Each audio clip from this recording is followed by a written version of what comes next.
Hello, everybody. Welcome to the World Series of Board Gaming's coverage for the 2024 Ring Final of Brass. I'm Chris George.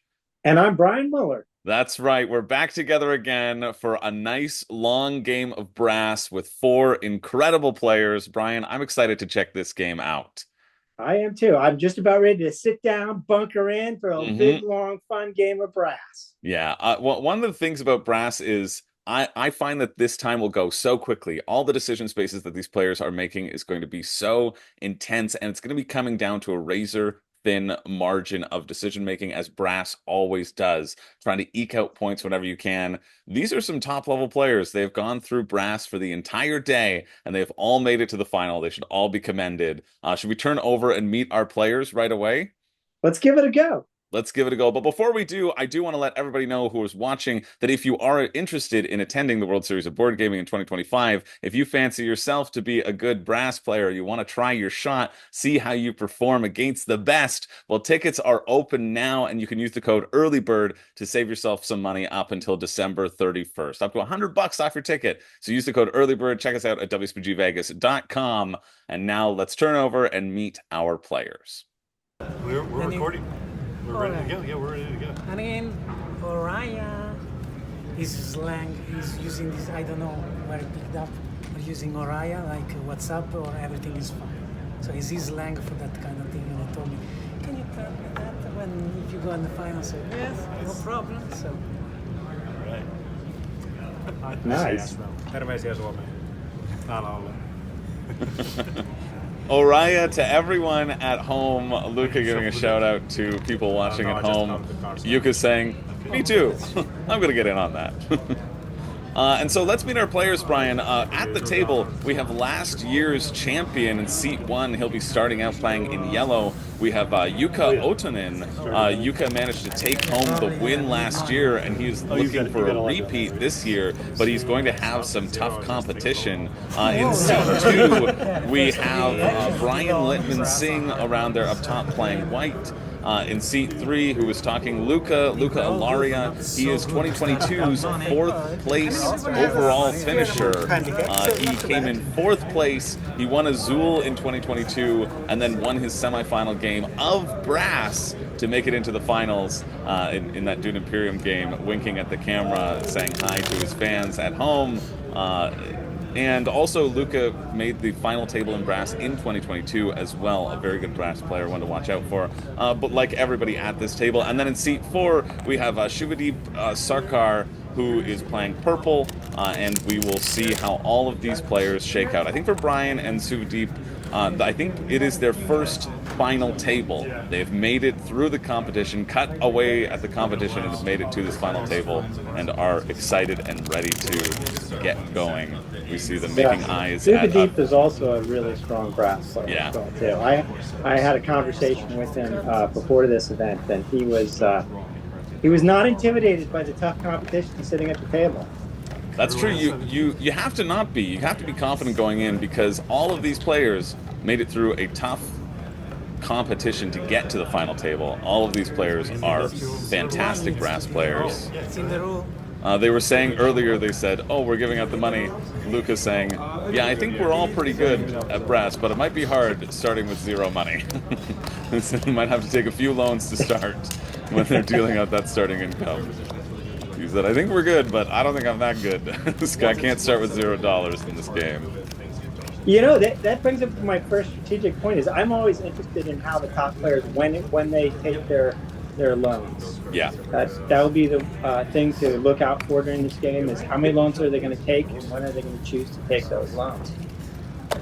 Absolutely. And we see the cards being dealt out. They're just doing a double check. There'll be, I'm sure, much double checking on this game. As methodical as possible. It is going to be a long game. The players know that they're in for a brain burner, and they want to make sure that everybody is on pace. And it's easy when you've been playing brass for the entire day. It's easy to add it up to 16 or 17, and all the players will sort of keep each other on task. Well, Forget I don't know someone how many else times we played Someone- brass yes, so and we are doing have it. taken Yes, one too many because actions in it's- that first yes, turn and yes, get to the end and If the I see card someone counts that Yeah. all off. Thank you so much. These guys are going to double check Because we are everything and make sure at least I everything am goes as tired smooth as after possible. 2 games, and there is bound to be some small Go to mistakes. sleep. You need to, but you people need The player's even talking right now. three players. That's true, yes. Okay, you all go to sleep and I will play by myself. How do you do it? Yeah, Luca's saying, "Hey, if anybody's tired, that's fine. Take a nap. I'll play. I'll run the board myself. I'll take your turns for you. Don't worry. I'll give you the best options." One of my favorite stories about Luca is that in the 2022 semifinal of Brass, Luca knows Brass very well, and the other players didn't know Brass as well. And right before the game begins, Luca's like, "Listen, here are some tips that you need to play." In the semifinal game of the first World Series of Board Gaming, Luca gave tips to his competitors, saying, "Listen, you gotta know that there's only one of this card out there, and that like this is an important section of the board, and you want to reverse those actions because it's the more efficient way to do it this way."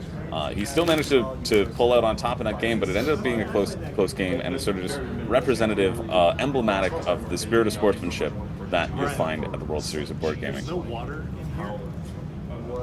Can you try to fix this? Thank you. I had to fix the water at this point in the day. Well, the players, again, getting ready for that long haul and analyzing their opening hand, seeing which cards they have, what strategies they're going to go for. If we're going to see Big Cotton emerge or a different strategy. Oftentimes, we'll probably see the players, the first move is usually an early develop. People like to develop the beer off of their boards, the level 1 beer. For those of you at home who haven't played Brass, it is a larger economic game that will be played in 2 sections. There's the Canal era and the Rail era. The players will go through this twice, building up their infrastructure in the first round, and then using that infrastructure to expand outwards in the second round. You want to pay attention to both the points on all of the tiles that they're putting down when they're flipped over, and also the points for connection points, which if you are a novice Brass player, you may forget that these points are important. We see Luca just take a loan as, I believe, his first action. You can see him moving that income marker down, grabbing an extra $30, or pounds, or dollars, or whatever currency you'd like to refer to it as. I always call money in games bucks.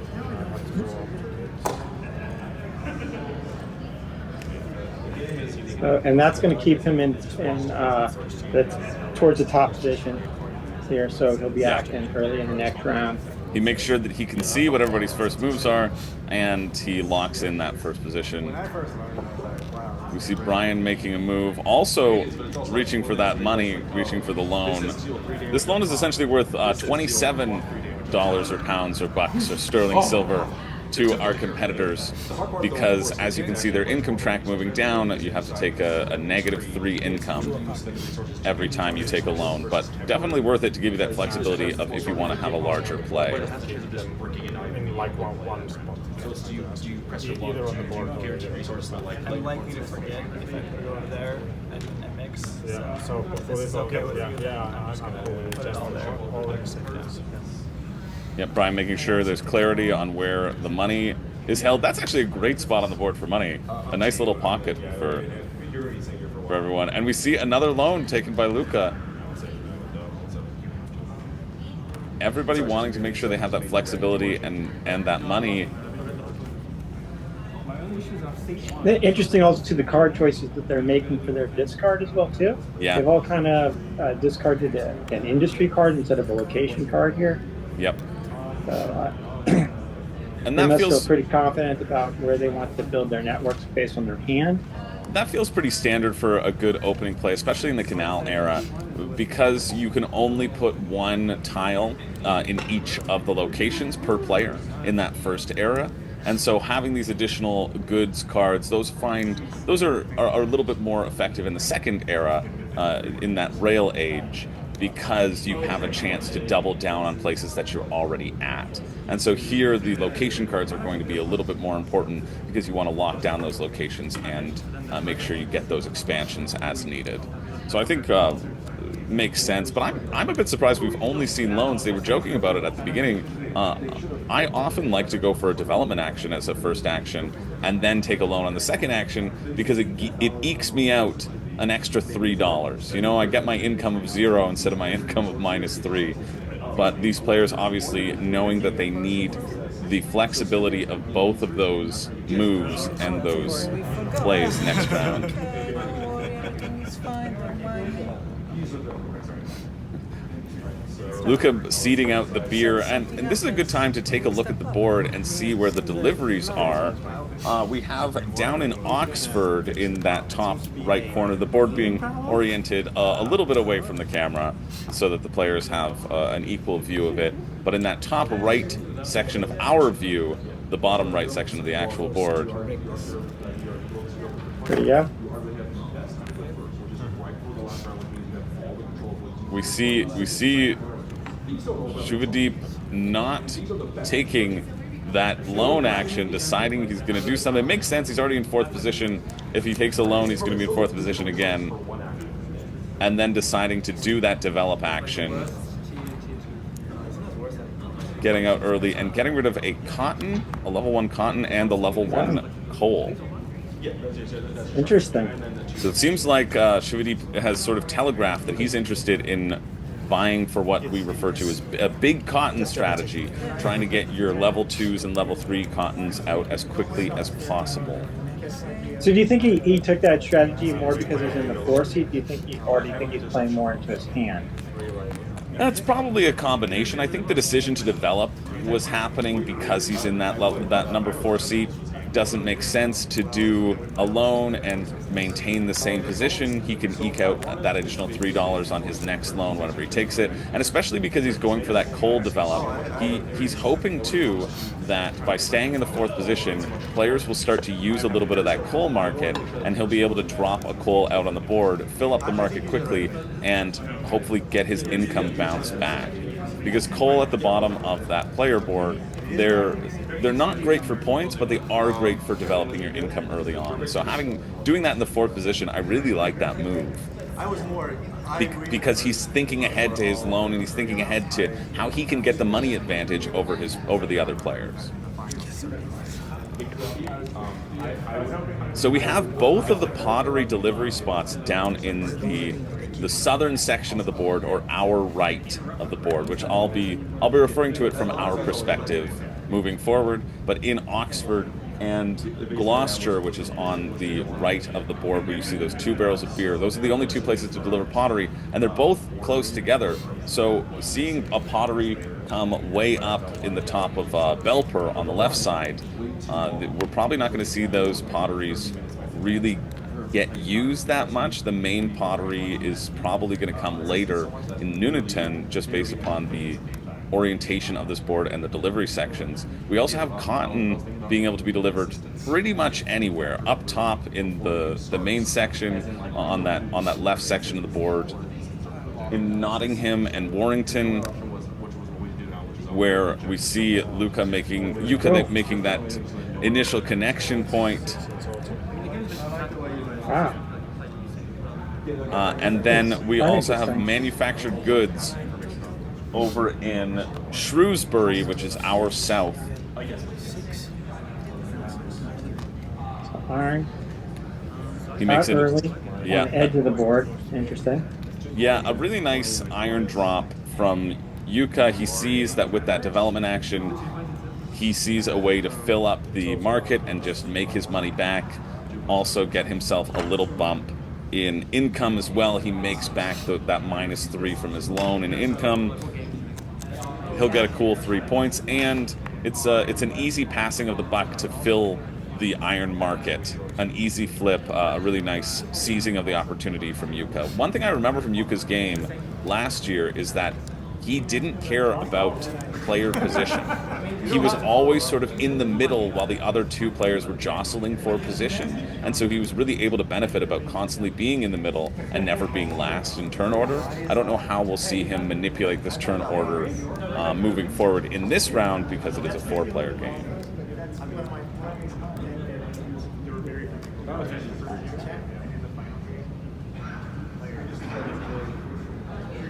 So that takes care of his loan, basically. Yep.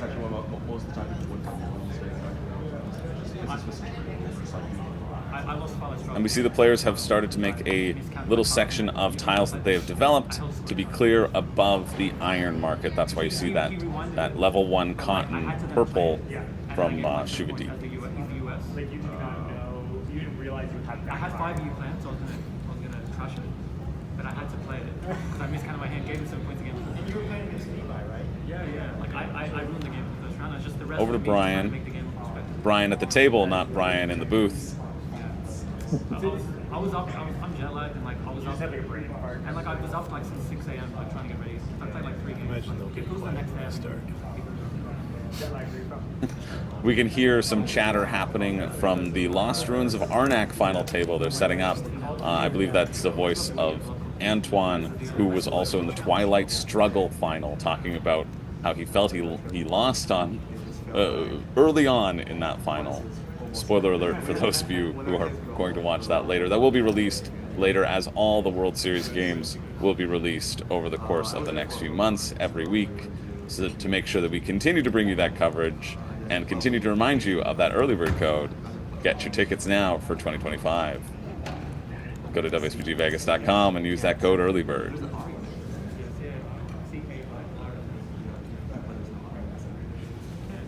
So what can we say about these initial selling placements? I think Yeah. it He does chose feel the like northern route over the southern route here, right? yeah. It feels like a good board to go cotton on, because it's not going to take you too much to get to any place that sells cotton. Often the cotton stronghold is, as we can see, there might be some bumping of the cameras, but hopefully our players will stay on. Players going to get some water as they move in and out. We can catch a glimpse of our judge, Josh Schwartz. Judge extraordinaire. He's been a judge at WSBG since 2022. Has a watchful eye over this game. Huge shout out to Josh for all of the work that he does.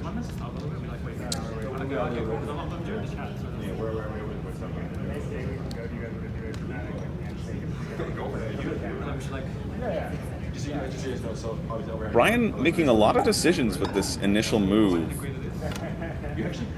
It feels like if you loan on the first action, you want to make sure that you make good on a lot of things. I think Brian was hoping maybe to do a similar thing of Yuka taking full advantage of that turn position, just in terms of how it's shaken out with the developing and being able to get full value off of that iron.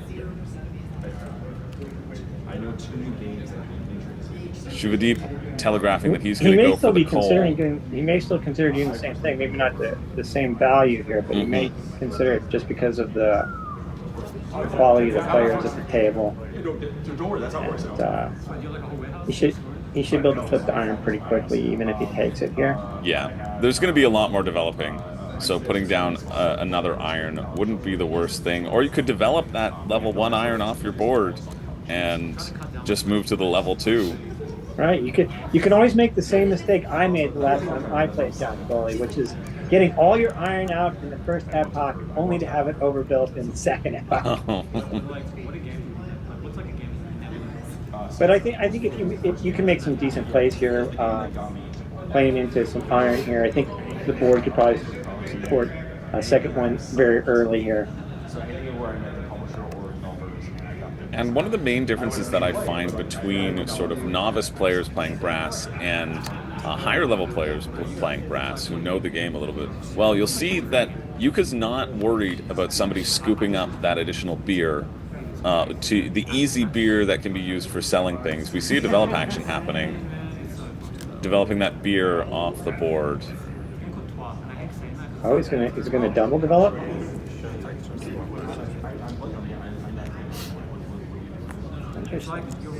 You're rolling dice, but like it's not Players making change, making sure everything is above board, and has gone for that double develop. Yeah, has taken those 4 orange cubes off the board. So just choosing what to get rid of, opting to get rid of manufactured goods and the iron. So going for beer, manufactured goods, and iron, making sure that he's going to have that level 2 on the board, not doing anything to improve that income bump, so we'll have to pay $3 additional at the start of his turn, but setting himself up for the future, beer being that kind of standard develop that we see in this higher level play. Because also players tend to ignore the free beer that's on the board, because it's better to put your own beer out and flip it for the points rather than take the free beer for the small bump that it will give you. Sometimes it's used, but it's not. You don't really have to worry about it getting snacked up and scooped up as quickly as possible.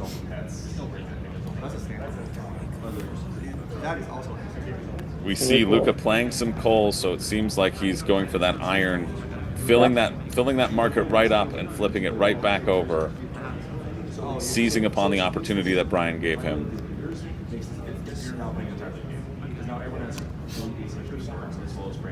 And I really like getting the iron out early. I really do, especially when it fills up that market quite quickly. That double develop providing him the opportunity, but he might have chosen to do that even if Brian hadn't.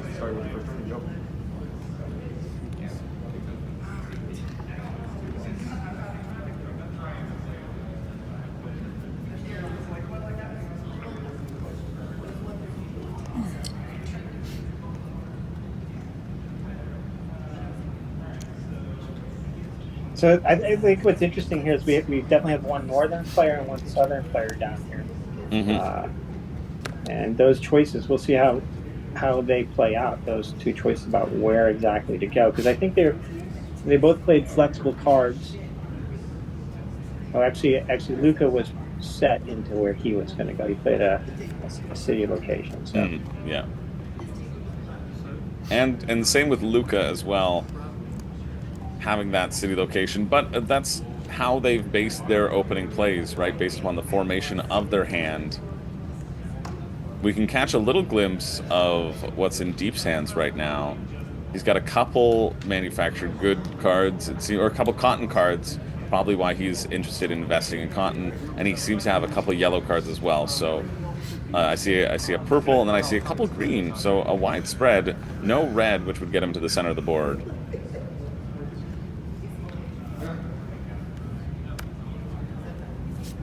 Throwing away a pottery. One of 3 pottery cards in a 4-player game, but again, like we said, we're not going to really worry about the resource cards at this age of the game. They play in a little bit more powerfully in the second age, although it does give you the flexibility needed to extend your route based upon your starting element. You want to see where you're starting from, where you're going to expand to, if you need those as your backups, and that's going to choose how you can. So it's going to develop again. Yeah, a solid develop, wanting to go for that big cotton strategy, getting all the level 1 cottons off of his board and making sure that he has the cotton needed so that he can start building level 2 cotton and delivering. And I like this aggressive cotton play. While everybody else is sort of meandering about with iron, Deep is the only one going for cotton and then gets rid of that beer as well. Double develop, making sure he has the things needed, biding his time for that coal play. Very methodical here in that he's going to need a loan, but he's not taking it now. Yeah. He's going to need a train probably. He's not taking that now either. Yeah. He's not laying down his coal just yet. He's just letting it flow. Yeah, we'll see. So we go first. We're seeing the first shakeup potentially. Then purple. Then you and me. First shakeup, Brian going to that first position, Deep hitting second. I think from Deep we'll see a loan and then a quick play of the coal, if he can flip it, to immediately bounce back from that negative loan. Yeah, he's got to get to the network spot pretty quickly. So let's see if he can make that happen. I guess if he has cards that can. Well, let's just see what happens. I guess let's just see what happens. Let's let them show us how it's done.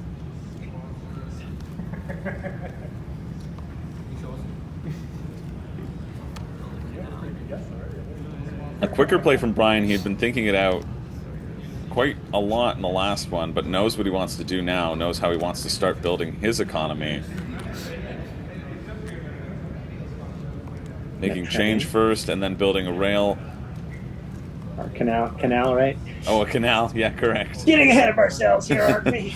Yeah, they don't know what the industry is going to look like, and makes that connection over into Shrewsbury. And so, is he going to? Oh, he's going to put out some iron too. Drops What we're looking at? drops the level 2 iron, can now fill it up and flip it over immediately. Worth a 3 income bump for him and worth 5 points, essentially 10 points at the end of the game. Nice getting that iron out, and because of that early develop, now it's a level 2, which means it will stay on the board. Yuka and Luca's will not stay on the board in between the different ages. So essentially it's only a 3-point play for both Luca and Yuka, but Brian making that as a 10-point tile now, 5 now and 5 later.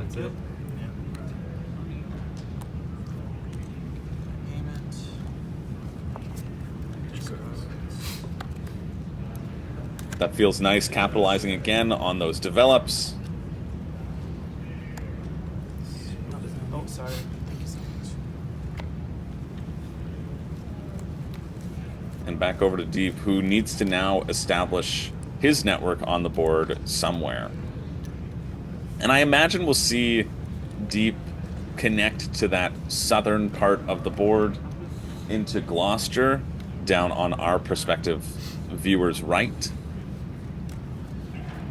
As his sort of connection point, he can sell cotton there if he's investing in big cotton. He wants to establish a foothold in the cotton area and maybe lock down that beer spot for himself. Could we be looking at maybe a loan and another develop play right here again? I think that's a possible option here. I think it's possible, but I think Maybe he's derailing right now. He's got to do the rail first because he has to prep himself for a lone coal play. And then he'll still keep his expenditures pretty low here. Or he might opt to do the coal play right now if he's got enough money. Costing $7 for that second coal. I don't know if he has enough. If he wanted to put the coal on the board right now. Oh, but it looks like he's not. He's going for purchasing a level 2 building. I think he. What is Oh no, that was a develop play. He's still developing. That was he did a develop play. As we can see, there is not And then any. a rail. And then a Develop rail. and a rail. Yeah. Oh, and he's Going straight for for cotton. big, So he's big cotton. He's not playing into his coal yet. Yeah. This makes sense. He wants to make sure that he can loan and take a coal on his next turn, and now he's set himself up to get a level 3 cotton. He definitely has Worcester down in his playing area. And as a card, that's probably what made him want to go big cotton right from the get, and not messing around with level 2 cotton. He's going right for the 3s and the 4s, because if he can get a level 3 on the board, that's essentially worth 18 points, 9 now and 9 later. Luca and Luca. Yes. The commentator will have a hard time, but it's okay. It's not nice. Luca pointing out what we have been navigating thus far in our commentary. Yuka and Luca. Easy to misspeak, but I think we've been doing well so far. Very, very brass player, very, very large brass players, right? Extremely good.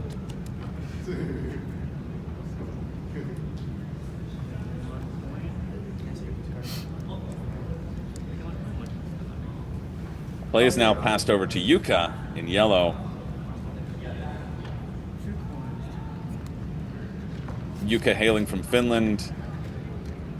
Luca, I believe, lives in Montana. Is that right, Brian? Luca? Yeah. Uh, Wherever he Rook lives. City Gaming is. I know that's his Yes. local game store. Luca and Cliff Flaxton here are second place finisher in 2022. They're the same gaming store. Rook City, it breeds them different over there. That's for sure. That's for sure. Some high caliber players coming out of that zone.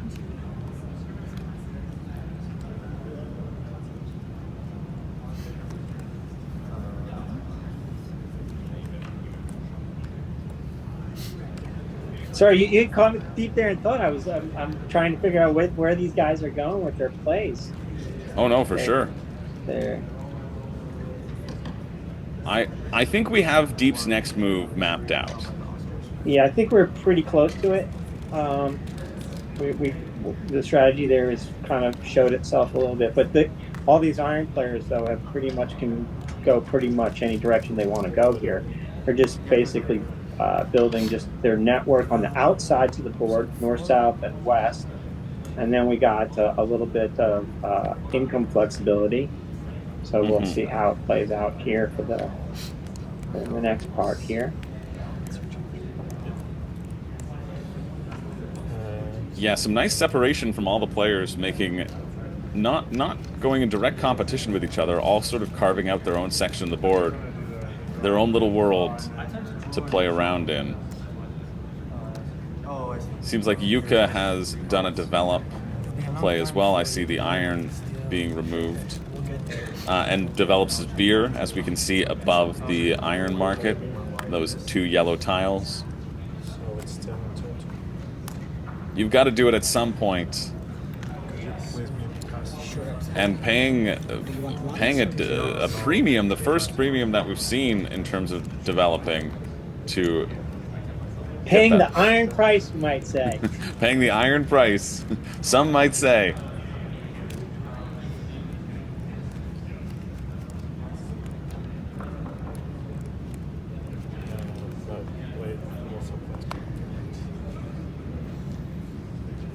Nice. And looks like he's throwing away both leaks. Or no, playing into stone for one of them. Developing his beer and then playing into stone. Obviously with that second beer, that level 2 beer, costing him that additional iron. That is where that third iron came from. That's good positioning. Good positioning. Yeah, he knows that Deep's going to be investing in cotton, and he's not going to be investing up north in cotton, so he feels pretty safe about that beer right now.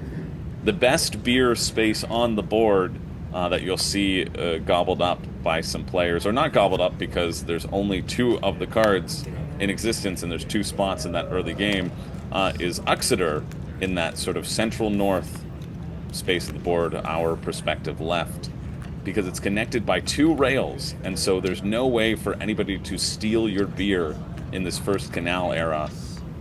As we know, other players need to be physically connected to your beer to use it, but you can drink your beer anywhere.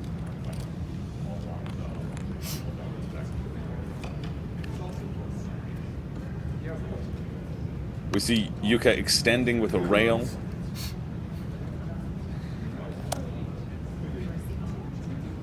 Extending over towards Dudley.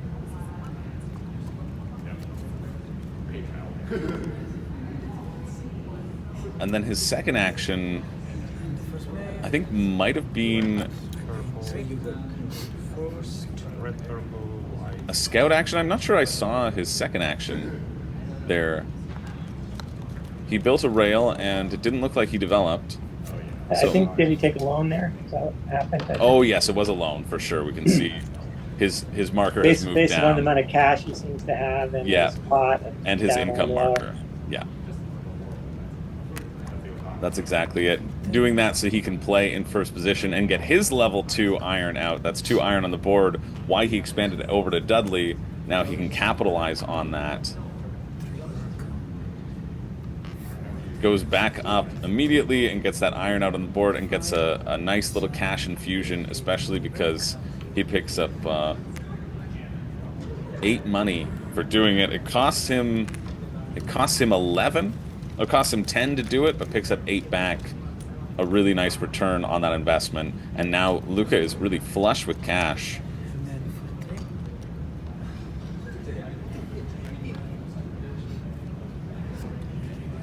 And then choosing to use that iron that he's now refilled the market with to do the standard develop of making sure to get that level 1 beer off the board. You don't normally see higher level players worry about putting the level 1 beer on the board, nor do they worry about holding their beer back for the rail era where you get 2 beer on it.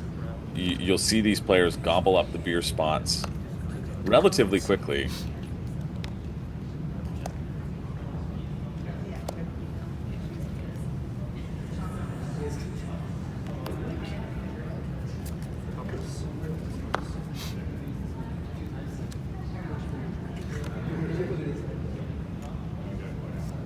And we have to see a loan coming here.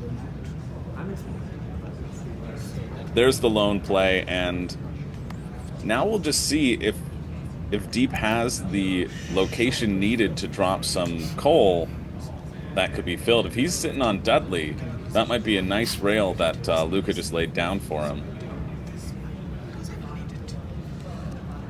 Likely, I think he's sitting on Colebrookdale, though, and can fill that up right now.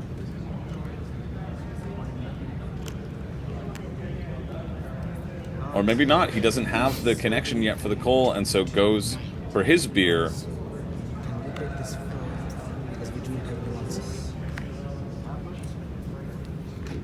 Just making change right now to pay for his beer.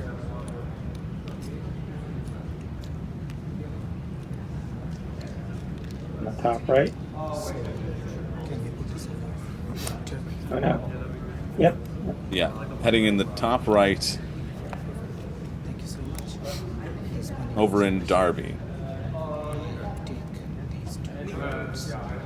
A pretty safe place for him. Nobody has made roads there. He's seen how everybody's established his network.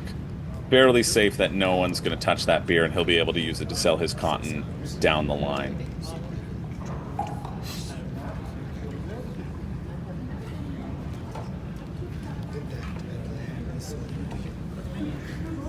I suppose he doesn't have the coal yet, or the coal location that he needs yet. Or he might have filled up the coal market and gave himself that income bump. But again, players get so fixated, or early novice players get so fixated on income, and it's not income that wins you the game, it's points.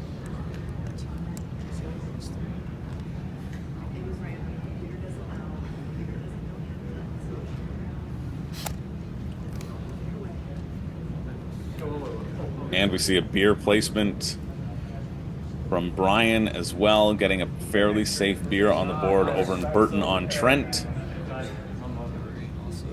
And then an additional beer going to be dropped again in red. He's looking at Walsall there. No, he takes it up into Stafford. Again, a nice, safe beer position. All these players putting the beer on the board, tantalizing people to come have a drink. But in brass, efficiency is key. And if it's not on your way through the canals, you might want to get a drink elsewhere, because you've got too much to build in this era of industry. Or this era of pre-industry, some might say. All right.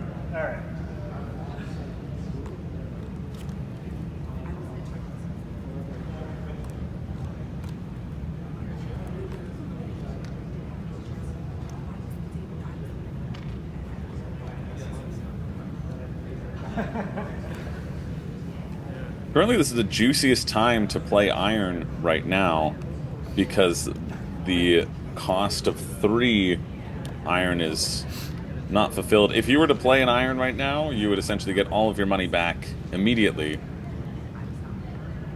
The balance of when to fill the iron market and when not is an interesting one, because everybody needs iron to make beer. The other players who would need iron is when you're in level 3 cotton, like Deep is, you need iron for that. You need iron for level 2 manufactured goods and for the initial first pottery, but I doubt we will see much pottery play happening with just how this board has shaken out.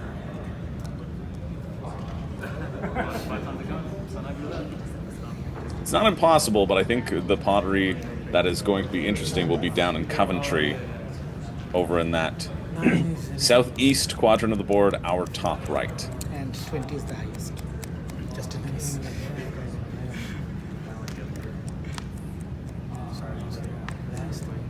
Sometimes you do need to last.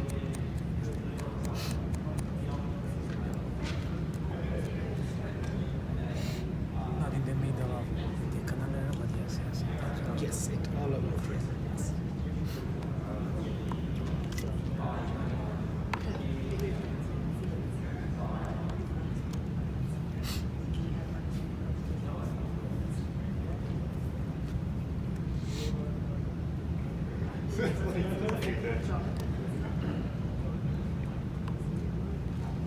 We're over to Yuka now to finish up this round.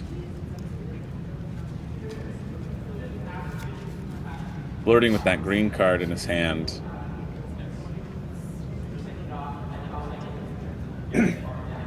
Everyone having some beer on the board except for Luca. I guess he could be considering, does he want to take like a loan right now, move into first position? And we see him do just that. Yeah. Grabs that loan. He is sitting on $21, but that gives him that flexibility again. So he's thinking he gets a 3-turn play by doing this. But he also spends the iron and fills up that market and gets the 10 back right away. And overbuilds his iron. He doesn't have a location. Lovely. Wow. An early overbuild, so sacrifices essentially 3 points, but doesn't have to connect to an additional spot.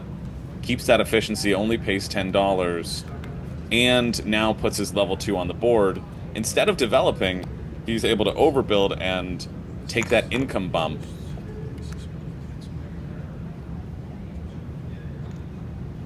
So that rule is available because the iron is needed, right? You can always overbuild your own tiles. Gotcha. But if there are no tiles on the board, there are no spots where you can place the board, then you can overbuild someone else's as well. So if all the iron spaces were filled on the board, every single one, even the ones that aren't currently connected, then you could overbuild on somebody else's. Yuka overbuilding on himself because he knows he wants that to stay on the board. He doesn't see himself getting iron elsewhere, and he wants to make that value. I really like this. That's an exciting overbuild to start, especially because it keeps his network intact. We might see a similar overbuild from Luca down the line, having 2 iron on the board as well.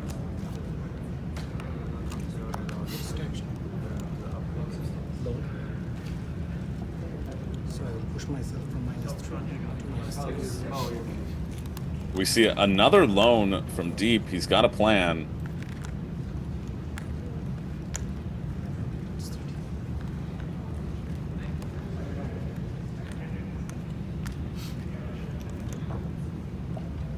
Is he gonna try to push up coal here? Is he gonna come with his cotton? Yeah. And he has Dudley, the connection that Luca put for him. He manages to draw Dudley, or maybe he was sitting on it for a while. A really nice connection. Now connected to the coal market, he can fill it up. And that makes sense. He gets a nice 7 bump of income, and so takes that loan very strategically, making sure he gets that additional cash infusion before he has to pay for it. Now Deep has moved into the lead in the income. This is the first time we've seen a positive income all game, and we are only 4 rounds away from the end of the first round. As we can see that the player deck is empty. Players will only have 4 more rounds. 3 for Deep. We're still very well played. Very well played. Great pace. Mm-hmm. and we know Deep needs that cash because he's got to drop down one level 3 cotton. In a perfect world, he wants to get both cotton down. And double flip. Yeps. Yeah, that would be. Can he do it? Connect in up to just above Worcester into Kidderminster. 2 waterways and two cottons. Just one waterway because he can sell cotton down into Oh, right, that's Gloucester right. where he's connected. Yeah, yep. Okay, so 1 waterway, 2 cottons, Getting and he'll be 2 fine. level 3 would be great, And a cell. That's for pretty. It's pretty actions. doable too. Yeah. Generally, you can expect there to be at least 2 cotton on the board if you're going for big cotton. If you're kind of slow playing it and you're dabbling around in the level 2, you can maybe get 3 on the board if you're like peak efficiency. But I think we'll see Deep maybe get 2. We see him sitting back in his chair, taking a little snooze, knowing that the last 6 turns are already worked out in his head. Intimidating the players, saying, I don't even need to know where you're going. Or also, just tired from a long day of brass.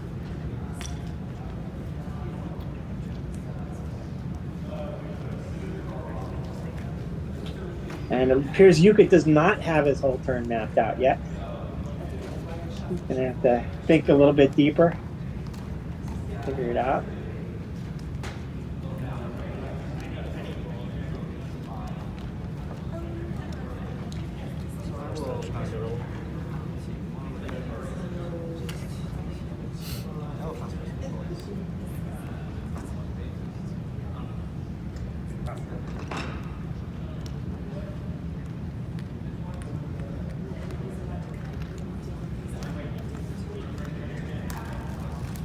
Going for that develop, taking out a beer and a manufactured goods.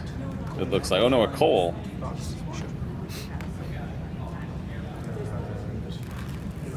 The coal will get him into some income. Yeah, a nice 7 income bump.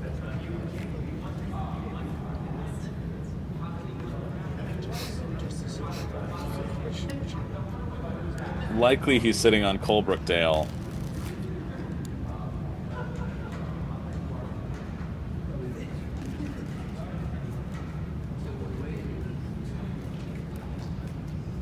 The only other place to place coal right now that would be immediately connected.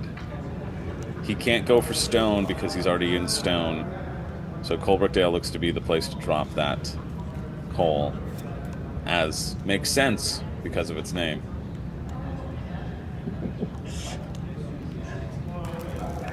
Seems like they named it correctly, Brian. Yes, quite possibly. Just for that very joke right there, that's why. I think they saw the future. They knew I wanted to say it. Oh, And Yuka taking a scout, not having the cards he needs, knowing he can't draw into them, needing some flexibility for his turn. Wow. I always feel bad. I don't do it, even probably when I should do it. Yeah. But it feels so bad for us novice players. Well, we saw scouting happen a lot in the 2023 final. And when you need that flexibility, when you have a plan, there's no other option. You could spend that turn on a useless railway, or you could spend it giving you flexibility to build anywhere you want on the board.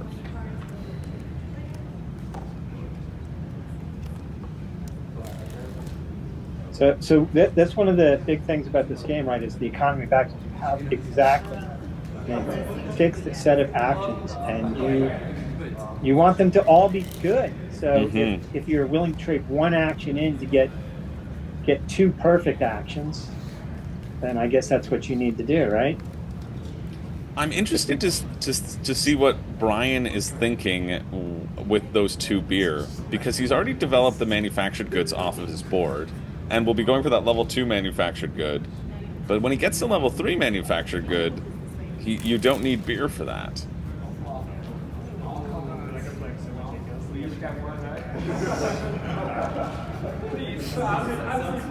So you think he's coming manufactured good in this first era here? Well, I don't see him turning around and investing in like a level 1 cotton. And pottery feels like maybe he's got a pottery play in him. Just to get that 10-point bump. That would be bold. That would be very bold. I guess there's the outside chance that he could be trying to.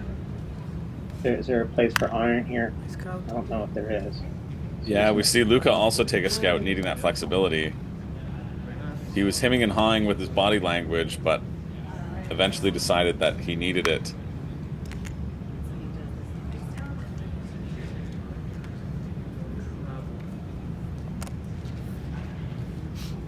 And then drops another iron, his level 3 iron. Not going to flip it immediately, but a really nice timing to get that iron out. Has a chance of flipping it, and if it will be flipped by the end of the age. He only has one more iron that's going to be left on it. Somebody's going to use it. Someone who's building beer, or he knows, especially with a level 3 cotton in the mix. 7 5s.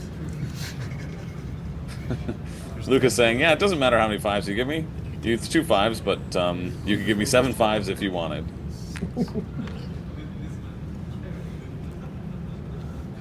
The player's focused, but in good spirits, which is always nice to see.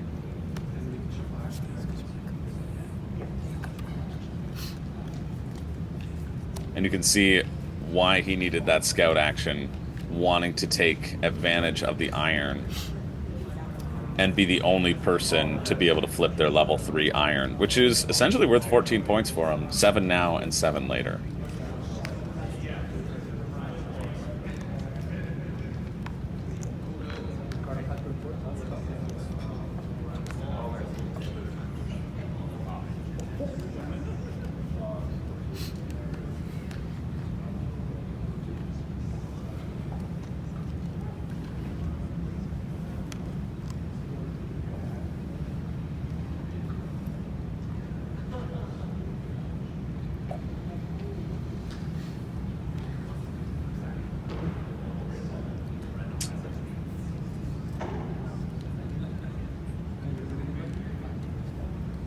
I was just searching through my own pieces to remind myself to make sure that there are two level 2 manufactured goods. So that's how Brian will be able to use his 2 beer if he's going to go manufactured goods. With his setup, he might want to build into the middle of the board and then be able to sell. Maybe in Wolverhampton we'll see a manufactured good play. Again, wanting to get those 5 points. Cotton being a little bit more viable, getting you a little bit more points, but manufactured goods costing you a little bit less, so you can pump out more and more. And again, the benefit being that the level 3, you don't need any beer to sell them. I think we're seeing that right now, the Wolverhampton play. Oh, unless that's a loan. Yeah, taking a loan and throwing away a yellow card. He doesn't need it. Kind of could be a Colebrookdale there.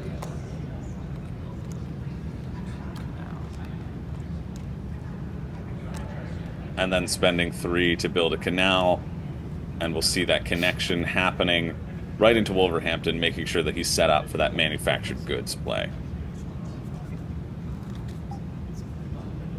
Also, by spending that, Brian will get to go first in the next round.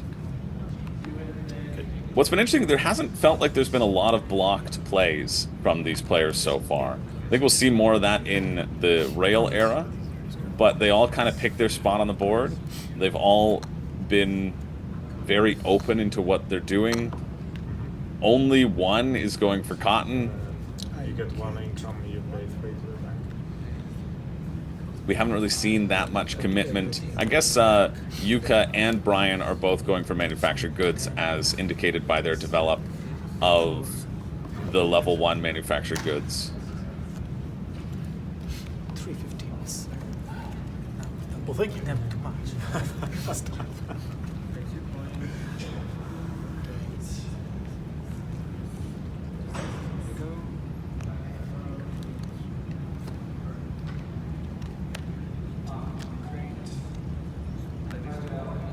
As you called it out, here's the Yep. manufactured good play. Or crates, as Brian on the table is calling them. Knowing he needed to build out there. Alright, guys. What do I want? 2 arrows, 2 tablets. And Yeah, using nice. that iron, as Luca predicted, and another manufactured good. Nice play into Birmingham, knowing he had the flexibility there. I wouldn't be surprised to see Yuka also go into Birmingham, but currently not able to sell from Birmingham yet. But if you have one connection point down from Wolverhampton into Dudley, then you'll be able to, which is most certainly... It was Yes, this one. The first one was. Oh yeah, The second one right. we did not know that. You're right. So Yuka saying, "Get that out of my area. That's what I want." 15. Just to make our lives easier. But we can almost see assuredly that the connection will be happening from Brian down from Wolverhampton to Dudley, especially because it'll make for not a bad number of connection points as well. Sure. A solid 3-point connection feels pretty decent in this age if you're not connected to one of the markets, which always provide 2 points.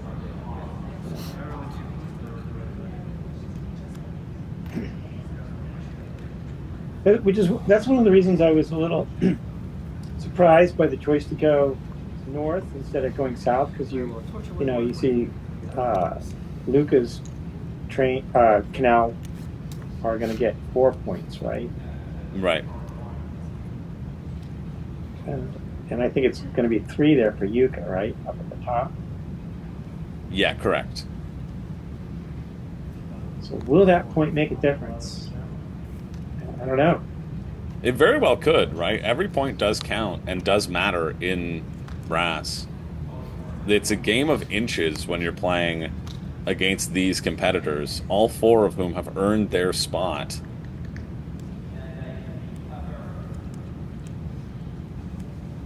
And that Birmingham, and in the second age, that Birmingham positioning for the networking out with your trains from the Birmingham position, you're going to have big networking points in the second era as well too.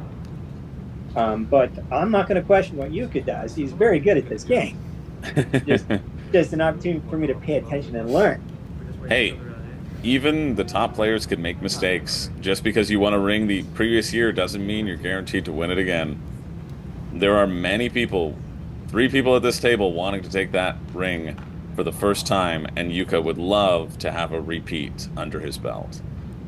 But what's also interesting about Birmingham, and thinking about how players are currently setting themselves up for the next era, is that Luca was forced to play his level 1 iron into Birmingham, which means he won't have that starting position into Birmingham. And he chose not to overbuild. That's very interesting. Which means that Brian will be able to sort of currently have the run-of-the-mill scooping up those connections at the beginning, or building into Birmingham, filling it up with manufactured goods at the start of the age, and saying, listen, this is my town, you're all just living in it.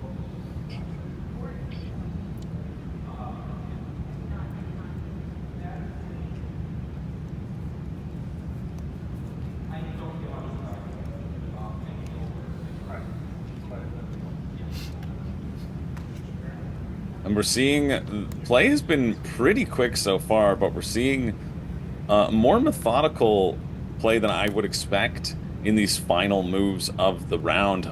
You almost feel like when we hit the last 4 turns, you have to have it mapped out.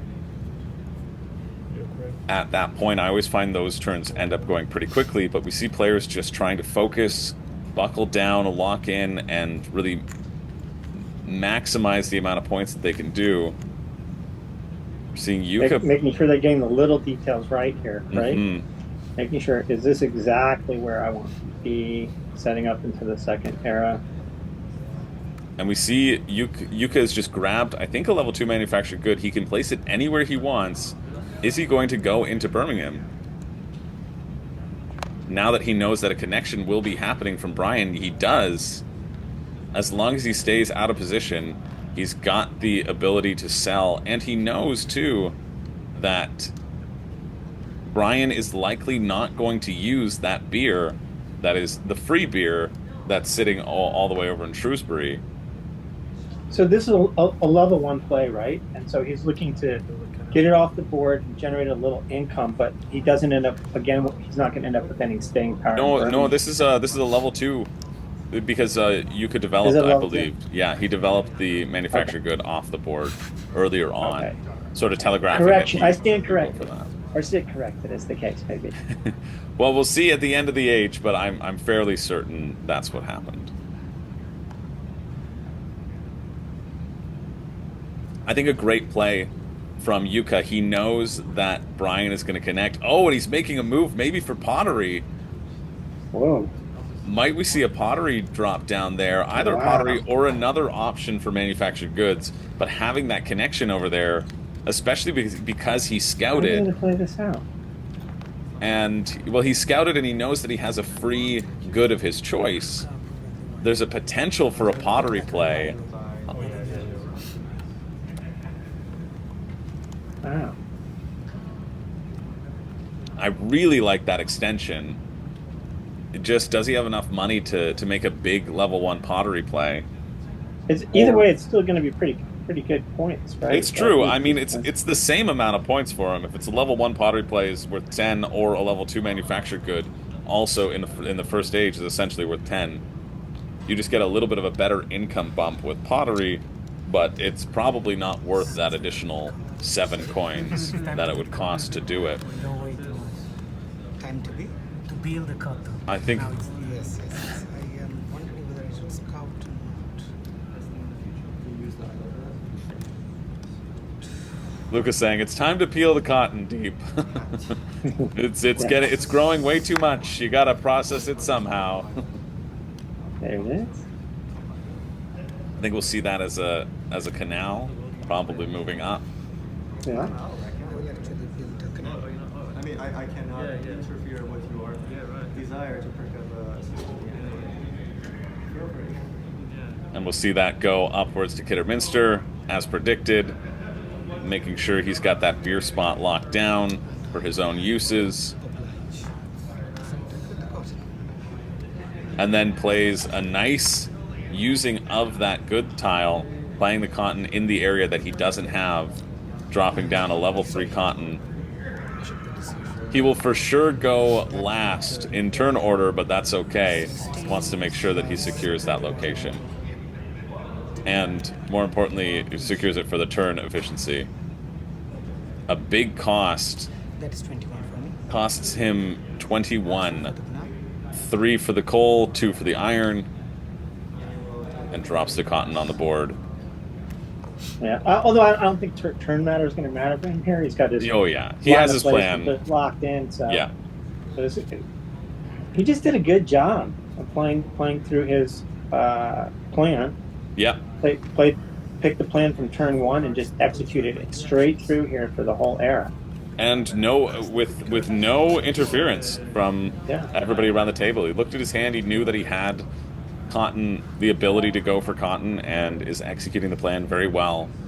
From turn 1, he coal cotton from turn 1. He knew that was his set of plays. Yeah, knowing that he wanted to go for the level 3 as well. A bold couple develops to make sure he could get there, but it's going to be left with 2 nice cotton on the board. I'll have 3 piles. I have way more than 5, so I'll have 3 piles. I'll draw this card. I'll have those 2 cards. Some will shuffle. You shuffled it last time.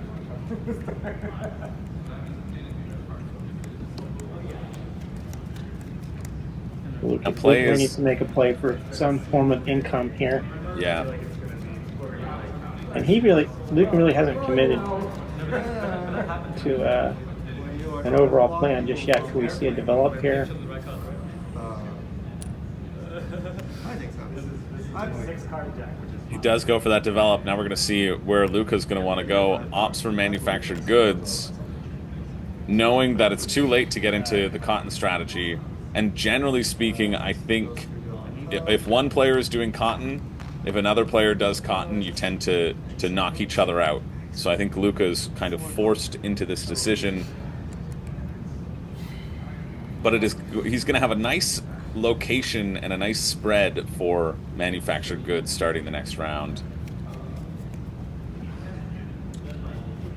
With him starting up in Colebrookdale, a quick sojourn over to Wolverhampton and maybe up to Cannock.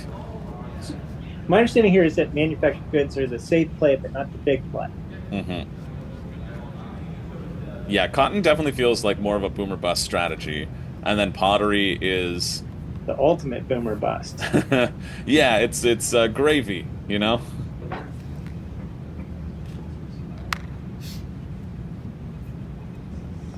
Oh, there is the overbuild. There's the overbuild. Locking him into Birmingham. Nice. What a nice play. I like it. Really make sure that he can have that foothold into Birmingham, and a really nice capitalization on the current iron market. He's going to get all that money back. There's only one left, and he knows that Deep is going to play another cotton, so he is guaranteed to flip that iron tile over too. It's his big one, and he's out of iron. Wow. But so he's committed. That is a huge seizing of the opportunity from Luca. A really, really nice play.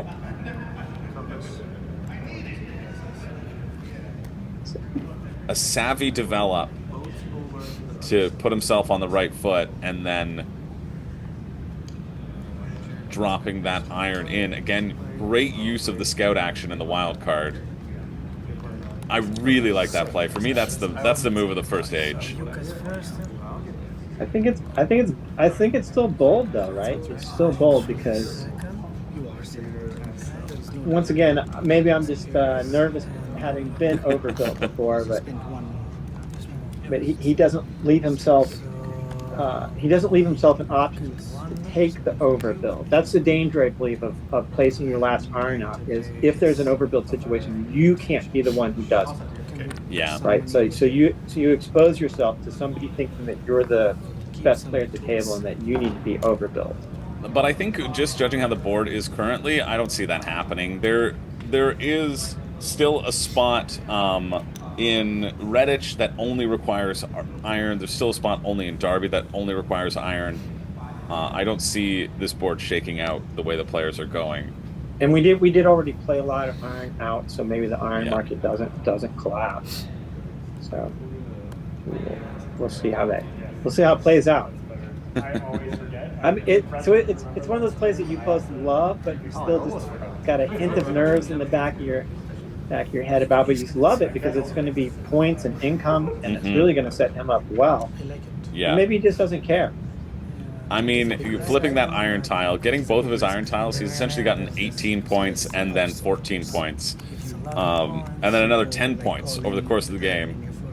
So when a final score of brass for a 4-player, we're probably looking around the 140s in between there. No, not risky. Give me 18 points. Give me 7, I think. No.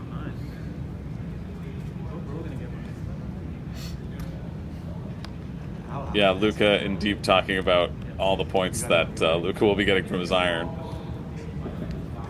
But I really like that because I think it was super important to get into Birmingham and to be able to have that location. And I also love it because he played the iron market so well by doing that develop. Other players had already done the develop. We'd kind of forgotten that Lucas still needed to do those early develops to get in on the level 2 manufactured good. And so he was able to do that develop, hit the iron when it was filled up with 5, and then has a pretty much guaranteed flip of his level 4 going into the first age. That feels just.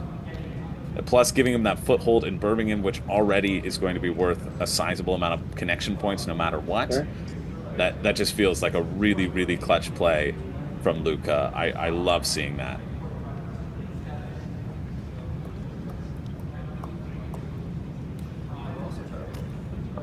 You might even follow this up with some coal here as well too. I think that's a possibility here, that he follows this up with coal play. Yeah. Because you that coal out there, even if it will unload here too, but knowing where the coal is going into the second area, because you need all that coal for the trains going into that second area. So he may be making coal plays here.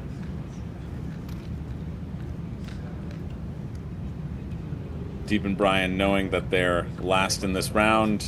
Yuka's got some thinking to do, talking it out loud a bit. I'm not sure if I can put all the level 3 out. I think it's unlikely, just for action. But yes, I know that big cotton is always a threat. So Big cotton is always a trap. I just try to figure out who is like leading here, and like, that's the question. Yeah, Yuka feeling pretty torn. I can't say anything about it. Left for iron outside.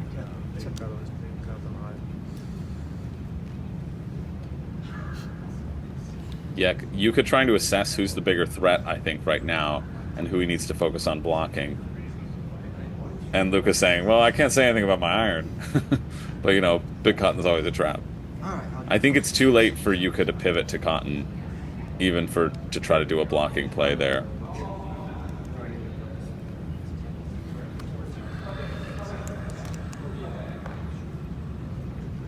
Because Yuka's contemplating maybe using that beer, that free beer that he thinks that Deep might need for his second cotton. Which it's hard to see Deep stack because he's keeping it slightly off camera. I think there have been some errant feet that have been happening through this game, and for sure will continue to happen, kicking some cameras. But Maybe put a patch in the rail. I don't know what you want to do. How much time do we have for the whole game? Until tomorrow at 8 a.m. when you give the review. We'd like to be done by midnight. Midnight. I think we're not doing so bad. Not at all. Luca just talking about pace. How long do we have for the game? Josh says, well, Luca says, okay, great, till tomorrow at 8 a.m. when we give out the rings. Their time. I'm guessing I did not miss anything. Oh, we just got 50 points because you went out, but don't worry. That's fine. That's You fine. can, yes, As you long as I- can, you as- can as- recover. as- You can always recover. As long as I get 50 as well. Yeah. All the players getting a nice 50-point bathroom break bump. Yeah, Yuka's in a really tough spot here. Everyone else's paths feel very defined, and Yuka's currently only selling one manufactured good. Hasn't really gotten out in the iron game. Just did that overbuild, so he will have a presence up top. Right, but not locked into the central spots. So Has that path into Birmingham, is going to do something over in Coventry, but what? We might be about to find out. Uses the iron to... so is that running through your head? Do I really want to use Luca's iron here? Yeah, but he knows that Deep would have used it anyway. Level them up. And makes sense to go and invest in that manufactured good, going to hope to drop another beer down. That feels like Yuka's only play right now.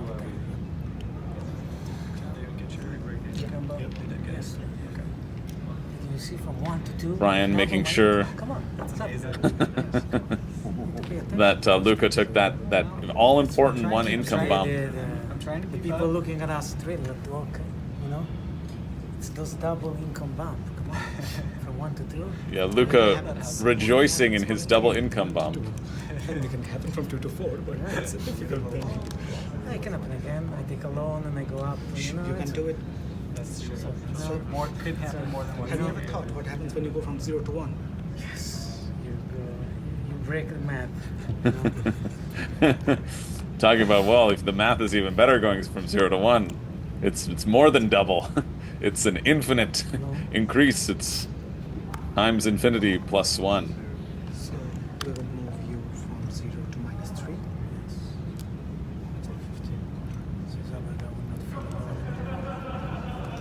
Yuka needing a loan to make the rest of his plans work. Yeah, Yuka needs to get that second beer out on the board.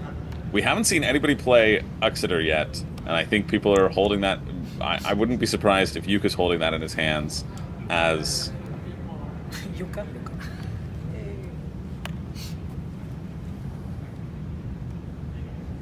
as a sort of contingency beer play. And Yuka, can you pass the beer to Luca?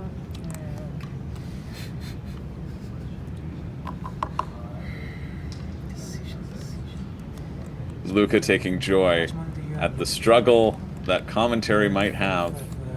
50 something. Close to 60. Counting Yuka's money currently close to 60. We can see the players, it seems like a very sort of heads down style of game, but they're keeping track. They're keeping track of what everybody else is doing. They know what other players are going to be doing. I really think we're going to see a cold play here. Maybe I'm wrong, but I would guess a cold play here coming from Luca. At least I would think he'd be considering it here. Yeah, I think Luca might want to get something out of the board, a manufactured good, and then be able to sell it, right? A coal play only gives you 2 points in terms of income. If he's able to get a manufactured good out and a beer, that would be a monstrous, monstrous first round for Luca. Getting all of his iron out and being able to sell a good and get some beer flipped. I just don't know if he's got the money to do it. He probably does. He's sitting on at least 25 to 30 bucks. Manufactured good would cost him 11 currently, and a beer would cost him around 8. So he's got the money to do it. I think we're seeing this play. He goes for a single cotton, deciding that, hey, I can scoop up a cotton, I can scoop up that free, I'll take the free 5 points. Doesn't need to put his beer on the board in case he doesn't get it. Knows that nobody's going to do that cotton up top, and then drops a manufactured good there too. Just wanting to scoop up. He's used all the iron on the board, and now he's saying, you know what? I'll take those bonuses. I'll take the free beer. I'll take it off the board and take it out of play for everybody not to worry about. I really like this play from Luca as well, putting pressure on the other players. Give 5 more points. So because he stays, but we got 5 income. Keeping his expenditures down. Underneath, Yuka could even use his beer. Oh no, he can't use his beer. That needs one more rail, right? Yeah. But yeah, Luca was just talking through his thought process. He's like, listen, I could try for manufactured goods, try for beer, but with cotton I still get 5 more points. With beer I could get 5 points later. It's kind of the same feeling for me. And those are probably just with the cards that he had to play with as well. I'm gonna turn this carrier pivot into Yeah, it really feels like currently Luca feels pretty in my favorite position on the board. If I wanted to be somebody, I would be Luca. I would want to be Luca right now. Don't we all want to be Luca right now? I think so. That's a constant statement I can say, but at least I can add it to the commentary this time.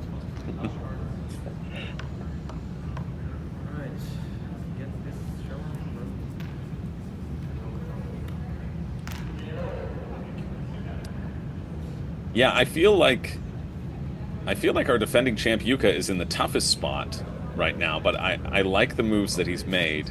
I'm interested to see how he finishes up the second one. His last couple turns, Brian feels set, so it's just how can Brian get additional efficiency from his turns? You know he'll want to create that link, or maybe he won't. Maybe he'll build somewhere else, but I think we're going to see that linking play from Brian, which Yuka is counting on from Dudley to Wolverhampton, and I don't think it's in Brian's best interest to not do it just to block Yuka.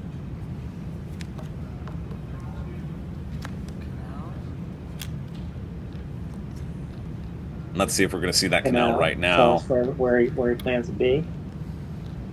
Does he make that He's thinking connection? it out himself. So This is where turn order becomes so important, especially if you're going to fight for that extra beer, which you don't often want to do unless you're in Luca's position where it just makes sense. No, you know that most players won't be using that beer, so you might as well use it and put pressure on them, and then it suddenly becomes in players' interest to maybe use that beer. so that looks like a point play there, doesn't it? No, that's the connection to connect Birmingham to the manufactured goods selling. Oh, right. There we go. Yeah, that was the canal that. And we're seeing the sell action, and he's doing the blocking play. Wow, he's taking it out of Luca's hands. He knows that Luca is far and ahead with his iron play and wants to make sure that he can't scoop up those extra 4 points as a bonus. That is a really, really solid defensive play, I think, from Brian, recognizing the threat that Luca is posing at this table right now. 5, 6, 7. And he picks up an extra 4 points for selling the manufactured goods over at Shrewsbury, so you can't blame him. Even if his level 1 beer gets wiped off the board, which it won't because it's a level 2 beer, From your beer. Right, he So might- that in that he cannot reach that. Only So one can- card. he Is it can- possible he to check can- the camera right he now? can Because reach I it believe with I didn't Canal, play he can the reach Ah, it with Stone. interesting. yeah, but he has He to can have reach a it card. with- And this is why they're setting at the table and I'm not. But it's 3 cards. Canal button on Trent Yes, Stone. but it's still 3 cards instead of being Absolutely, completely sure that he can do that. Oh So yeah, right, yeah.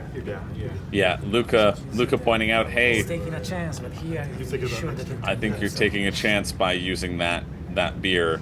I think you should have done it the other way, Brian, because you're potentially setting Yuka up for a double rail play at the very beginning of the next age, wanting to pay attention to what beer is going to be flipped when, not wanting anyone to have the edge. A nice point out by Luca. Got to point these things out. That's what I do when I'm at the table. I say, listen, just be aware that this play might happen.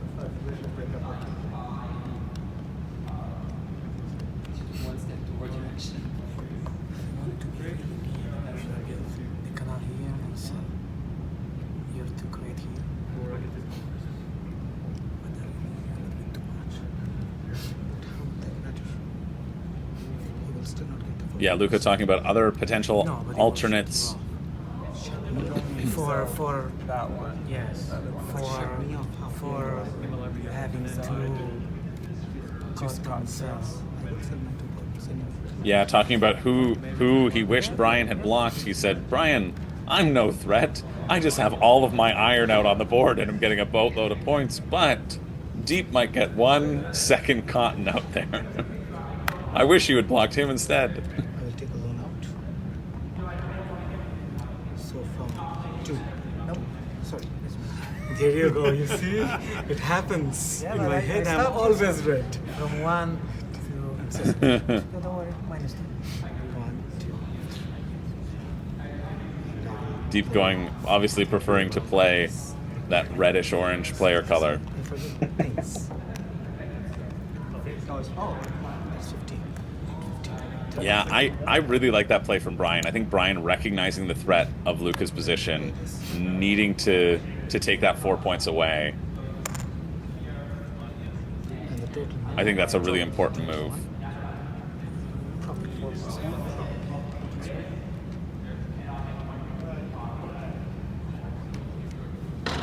And we see Deep build his second cotton.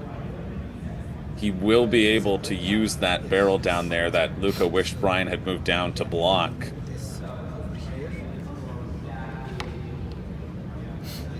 Maybe Brian also feeling that big cotton is a trap and not something one should pursue. And I have 2 cards left in my hand. Those were my 2 turns. And we can do the reorder. So, just for the sake of my sanity, exchanging out 15, replacing it with a 15. So I know this is the first player, this is the second player, this is the third player, and this is the fourth player. a nice way of keeping track of the player order, you just pick them up in turn order and then stack them, dropping them down. I'm going to use that in my games. Normally I say, okay, and I just rotate them around, but especially if you're tired and you forget what's happened, it's an easy way of keeping track.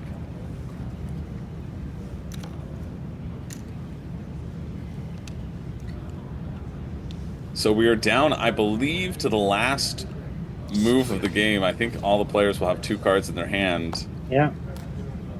Or the last move of this particular era, rather.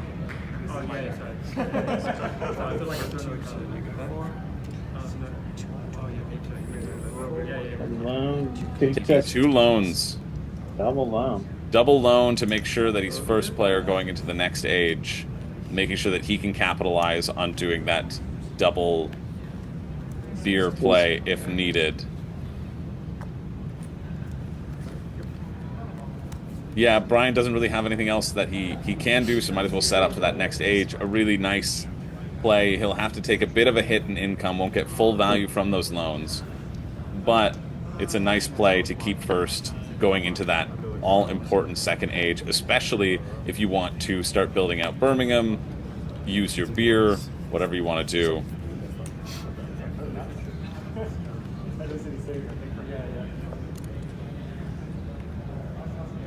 And I think we'll see him use his beer instantly on the beginning of the next turn and establish a strong foothold out of Birmingham to get those network points. I think that's probably Brian's play. You can now making a connection down and going to maybe sell and take the potential. He's using the manufactured goods one instead of the cotton one. They must be able to see Deep stack. Deep has enough money to buy a second beer and know that they don't need to worry about blocking him. That's the only reason why I could see him. He gets a free develop here. Yeah. Why did you Why did you use that one versus that one?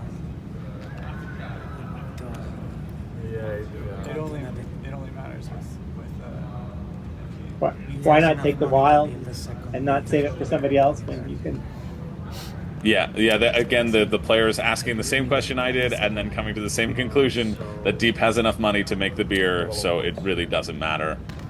Yeah. Obviously preferring to lock down your own beer and your own points than take a single develop. But Yuka getting rid of another beer, making it so that he'll be able to play the level 3 beer in the rail era, or rail age rather. If that is what I think it is, then yeah, it's not. A pretty even setup for everybody. I think Deep and Luca having a slight edge. Yes, absolutely. So, I'll do it correct. It wasn't wholly intentional. Making sure to do it in the proper order, but we all knew that beer was coming. I'm not getting any of this assistance. I heard he has some of the other technicals. taking 5. Just making some change now. 9 is the cost of this. This is 9 over here. This over here. And we'll drop that beer, and then we'll see the sell. Sell. I have So what I can do is I bought a bunch of cards, but I almost my view from there. right. Like I don't have any auto zeros, I don't have any brushes. And the big cotton sell, That's true. Well, you have airplane.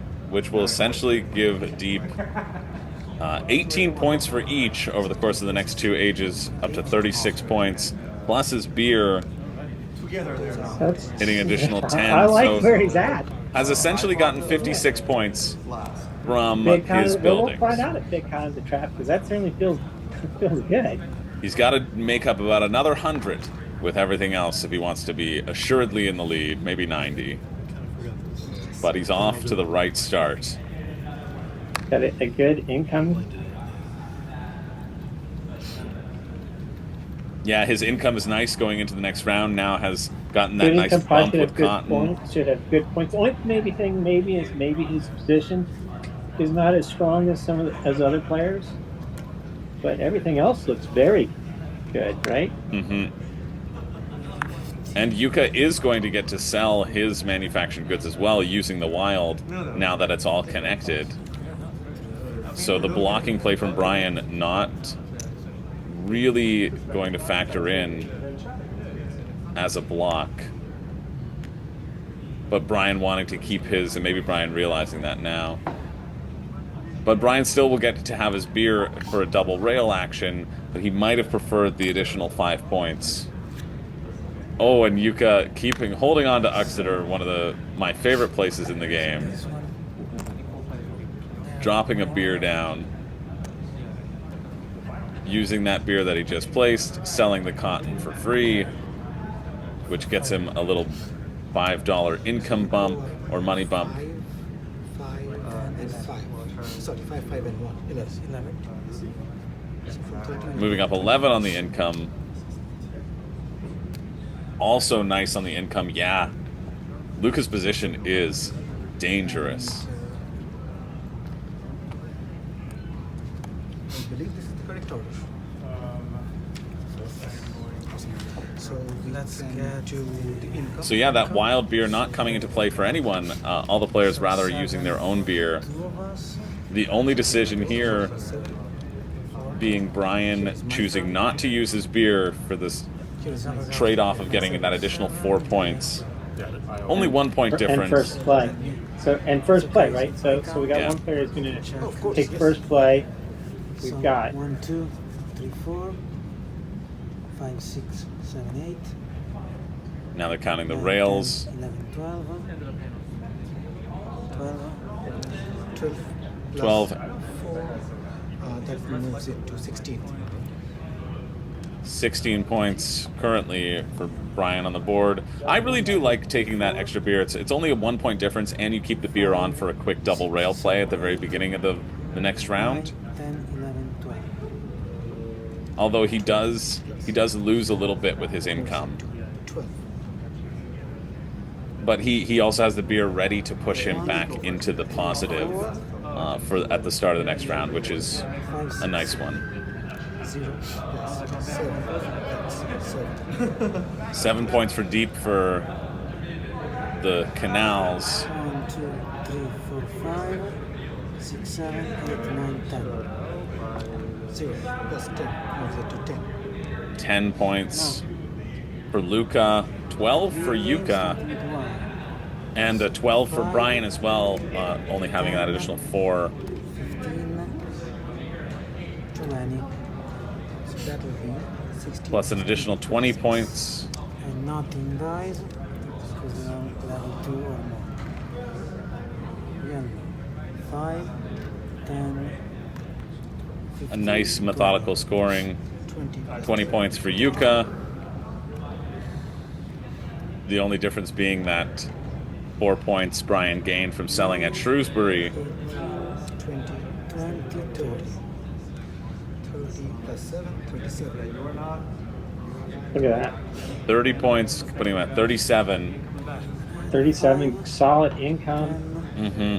15, 20, 27, 36. So that's not bad either. 36. Wow. Remains the same. Oh, 36 plus 10 is 46. Wow. 46. A commanding lead currently 46. by Luca. Top dog in points, top dog in income. Wow. He's got great positioning. Mm-hmm. This is... But as we found out from watching that acquired game, don't get cocky. That's true. You can think you have it in the bag, and all it takes is a couple slip-ups and other people to capitalize on their other moves. Yeah, I think the scores feel representative to me of where they are at on board position. Sometimes it doesn't, right? Sometimes somebody's ahead in points, but you know that there are a lot of secret points that are still to come. And so, like in Dune Imperium, for example, someone can be at 3 points but still be in a really good position. Yeah. I think right now, this is So Brian how does I have some would. secret points, right? Because he still has that beer on the table. So there's a Yeah. little bit of secret points there, right? But Yeah, but I like the Not positioning much.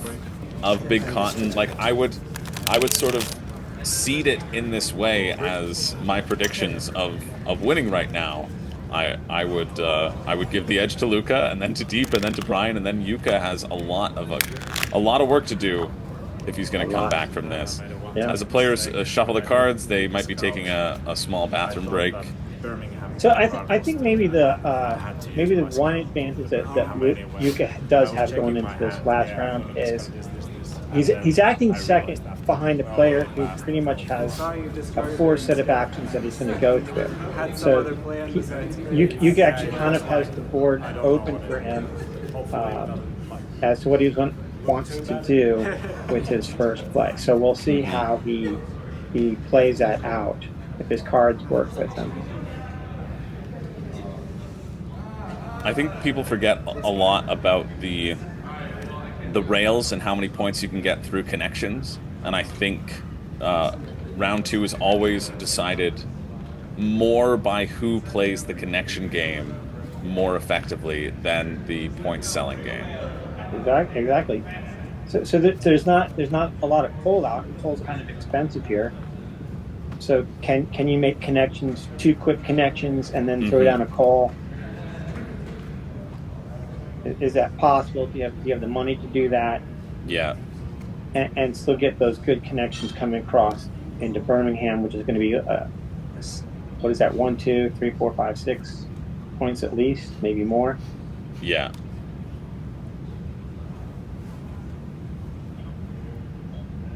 So while the players pause here, we'll also pause. Remember, you can use the code EARLYBIRD to get up to $100 off of your ticket to 2025 WSBG. Visit WSBGVegas.com for tickets, or just check out this little commercial. The World Series of Board Gaming is the premier event for tabletop gaming. Players from all around the world come here to put their skills to the test and take home a coveted $3,000 WSBG championship ring. With our grand champion taking home $25,000 and a free ticket and hotel to WSBG for the rest of their life, yeah, we think it's worth playing for. But that's not all. 2024 introduced the Phoenix tournaments, where players could rise from the ashes to take home cold, hard cash. Players won over $8,000 in that first year just for winning 2 games in a row. It's a walk-up tournament where everyone is invited, and players can have their second chance at glory. Throw in the best board gaming library in existence with over 2,500 titles, an open gaming area where you can train with the best, and the daily award ceremonies where we can't stop giving out door prizes. We are building the best and most supportive competitive community out there. This isn't just a convention. It's the most exciting event in the board gaming industry. So what are you waiting for? Get your tickets at WSBGVegas.com and get in the game. All right, everybody is back. The cards have been dealt. Brian will be going first, seeing if he can reap the rewards of that double loan to finish off the Canal era. And we are in to Age 2. As Deep slightly bumps the camera. But luckily we can still see Brian on screen.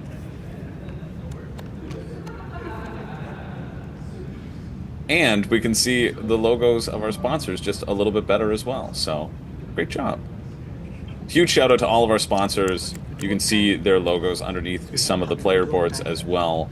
We wouldn't be able to do it without them. It takes a lot to run a board gaming tournament of this size, and we want to give a huge shout out to all the sponsors. Roxley being the sponsor of this ring, I believe, who produced such a great version of brass. Really, like, reinvigorating brass and coming out with Birmingham was such a master stroke, and I will be forever grateful because man oh man do I love this game. Well, finally.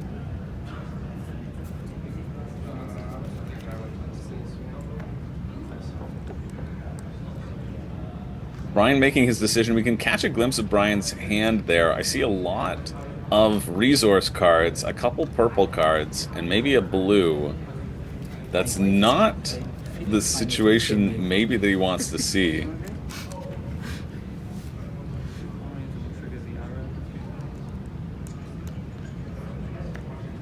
I do think at some point, Cold here at some point is going to be very interesting, right? Because you have to have there's so coal is so expensive right now. And you Yeah. have to have the coal to go double. If you want to go double rail here, which I think a lot of people really want to go double rail. Yeah. And I've seen a lot of times these more advanced players not only want to go double rail, they want to go double rail early Yeah. because they know how many points they're locking up for themselves in the key position. So to me, this opening is just going to be crazy.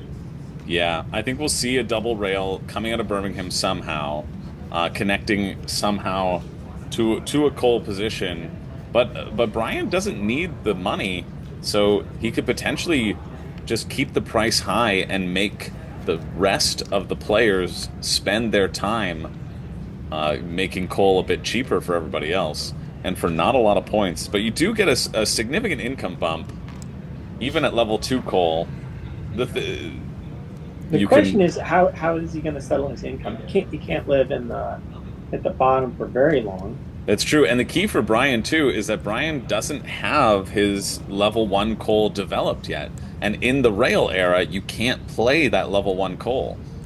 Not that he would probably want to for only a 2 coal, but he's not in a good position to do that coal play because he would need to develop that coal first off the board. And here we have the double rail. Going to spend $9 for the 2 coal, plus 15. 15 and 9, 24. No, where exactly? I have a, He has a bid. right, but where exactly are the two? Yes, yes. Oh, yeah, yeah. I will show you this thing first. Deep getting ahead saying, I want to see where the double rails are. They say, yes, don't worry. Clearly out of Birmingham and connecting down into Redditch. Makes sense. He'll be able to drop some manufactured goods into Redditch. The beer, yes. He gets his beer flipped here off the double Flips the rail. beer, and that's how he deals with that income that you were concerned about. Did we take the poles off the market? Yes. Yes. So it's a nice first play. He still needs another big play here. So let's see what he goes here. And he plays Redditch, knowing that he's now moved out there, drops the iron down to get some Okay. cash infusion. I like that.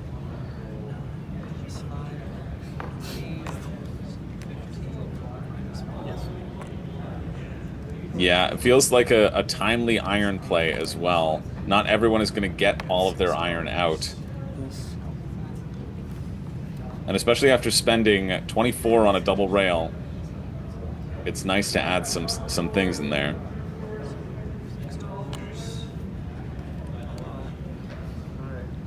I like it. What's also interesting like it. too is Brian doesn't want to play his level 3 manufactured good in there just yet because he won't get a connection point from the level 3 manufactured good. It doesn't require beer to sell, but it also doesn't provide connection points for people. So essentially, if you want to and are able to, it's great to drop those in places where you don't have connections, because then the other players won't be getting points off of your sell.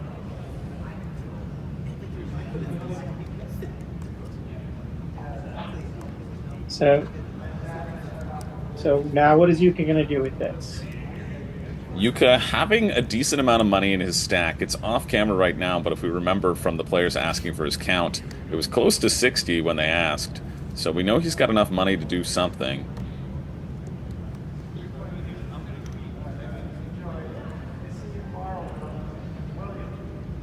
I think the priority here will be to get your beer onto the board in an untouchable spot and then double rail and lock down those connection points. Like we said, they're going to be very valuable.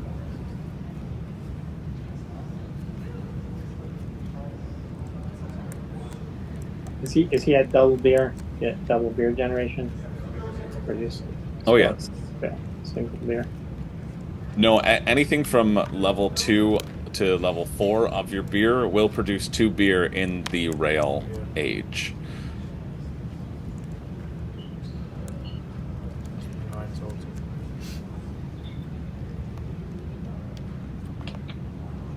We see the iron being removed.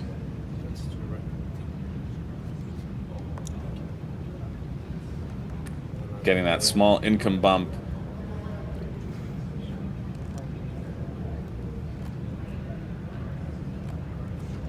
He's put some money down. What's the second turn? Not quite sure. Yeah, there we go. He had the beer, dropping the beer down and doing that double rail. We'll see. We'll see if all roads do lead to Birmingham. Yuka will probably delay making that connection so he can be sure to use his beer for his own purposes. Probably, but he was probably going to want to get this prime real estate right now, right? That's true, yeah. It is worth a lot of points. And if somebody flips the beer over for him, as certainly There's a lot of someone points will... to make up. He's got to start finding those points that he's got to make up, right? That's true, and maybe he can't do it all by himself. Maybe he's hoping to be the beer baron. Have everyone use his beer and just scoop up those extra points to make up the difference.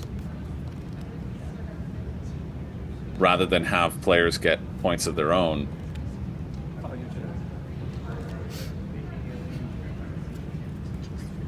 Really taking a long time to make this decision because it's a very important one if he wants to... The card he chooses to play here is significant, right? Yeah. That's a smart card to throw away. Iron isn't that useful right now. Take 3 back. Costs him 30 for that double rail. He got such long arms, so you can take it from there, put it there. All the other players saying that it requires a little bit of help for them to reach some of the pieces, not for Yuka, who comes in at, I don't know Yuka's exact height, but I would imagine it's around 6'4". Right, helps to be tall in this game. He's certainly taller than me, gives him that wide reach, and can just depend on others to flip his tiles for him. Interesting. Comes out of Birmingham and connects over into Coventry. I think that's a great play. Yeah, I like it. I like it. You need to lock down. Birmingham's going to be valuable. You lock down those connection points, and you also make sure that you can use your beer. I like the idea of being able to be the beer supplier for everyone else, but I think it's way too valuable. The benefit that you get from using the beer, you can see players need to use it for their own means. Because one turn of efficiency is worth it. No, I want to do that. Take one of those back. Over to Deep. Deep's the only one who isn't in that Birmingham location. Has gone for Cotton, and so will hope to double down in his current locations for Cotton, getting a 3 and a 4 out. And then maybe scoop up another Cotton somewhere along the way. That's Deep's path. Deep, importantly, having not developed or used his level 1 iron, he's going to be out of the iron game. Not interested in pursuing that. So maybe his other actions might be to do the coal like you were suggesting. Yeah, he either needs to play into the coal or do one. Can he afford the coal? I'm not sure. Looks like he's a little tight in finances here. I think he's got a 15 stacked under there, so I think he's got he's got some 17, flexibility. 18 coins. Yeah. He might have to push out one rail. Where's he going to go? Yeah, it's interesting how he'll need to set himself up.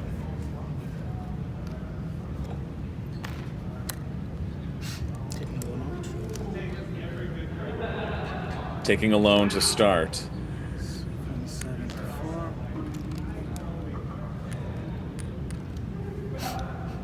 And you can see right there why the players take so many loans in the beginning, because it is much more punishing to take loans later on.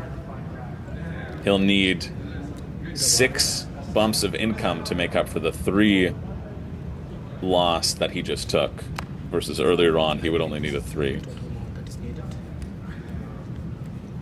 15 plus 14. 29. Interesting.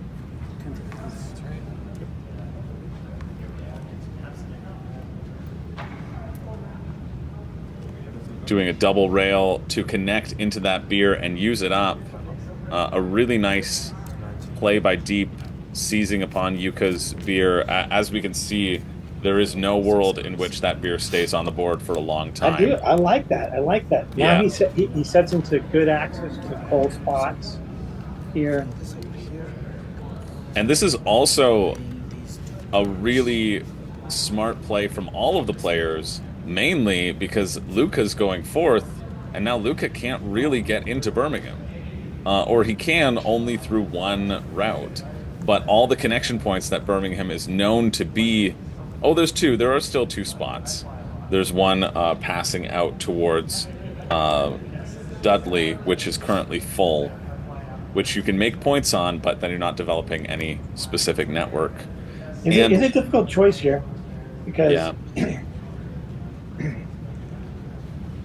Luca's only sitting at around 20 coins, maybe 30 if he's got those ones and stacks of 5. so he's looking to maybe make a can he make a swing play here? Can he set up his play and still be first? Yes, 29 is the lowest. You're like super easy.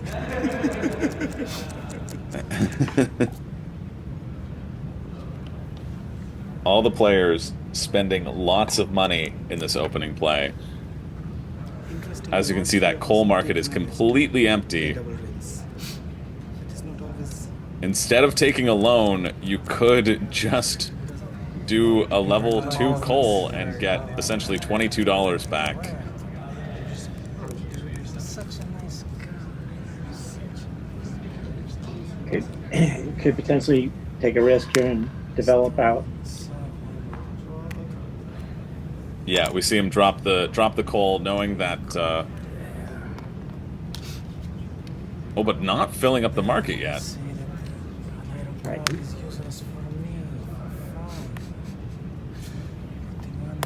And connecting up into Uxeter, also a very key connection point, knowing that he doesn't have the flexibility in Birmingham, maybe having a beer card in his hand, hoping to drop the beer down for later, and then now being able to connect into it. Uxeter, usually connection points from Uxeter end up being 6 to 7 points per link, which is a very valuable spot on the board because beer likes to live up there. I'm a bit surprised we didn't see 2 beer in Uxeter at the in the first age.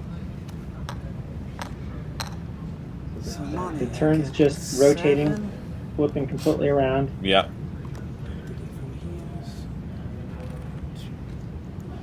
I do like this play by Luca. Yuka takes 5. You take 4. So how do you pronounce your name? Shubhadeep, but you can call me Deep. Shubhadeep? Shubhadeep. Shubhadeep, okay. And Zabragal takes 2.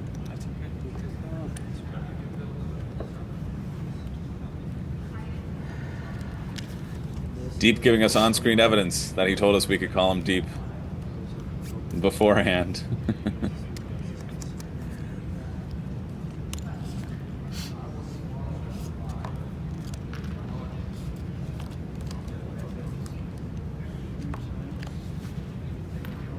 All players getting their income. Luca getting a nice 7.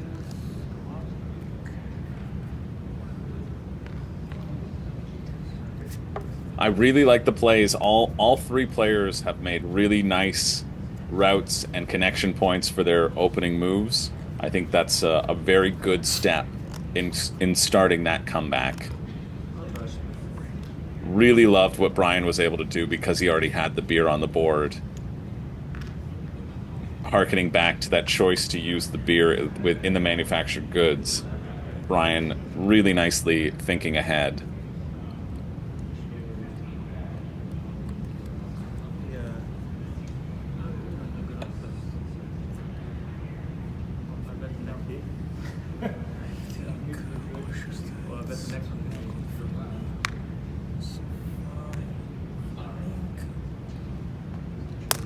Doing another link. Luca using his coal, going all the way across, maybe going to connect to the coal market. Now has created that block up there with Uxeter, knowing that that's such a key spot worth points at the end. and doing another link. This is tough. It is. You one, can one link at a one link at a links for time. 2 actions. Yeah. Because That is there's no beer access. Yeah, that's a really rough start for Luca, and the other players probably very excited to see that Luca has spent 3 turns, or at least 2 turns, doing what they all did in 1. That efficiency is going to be very helpful for anyone hoping to make a comeback. And I do think he's going to do okay with the point scoring on these lines, but I don't think these are going to be the big ones.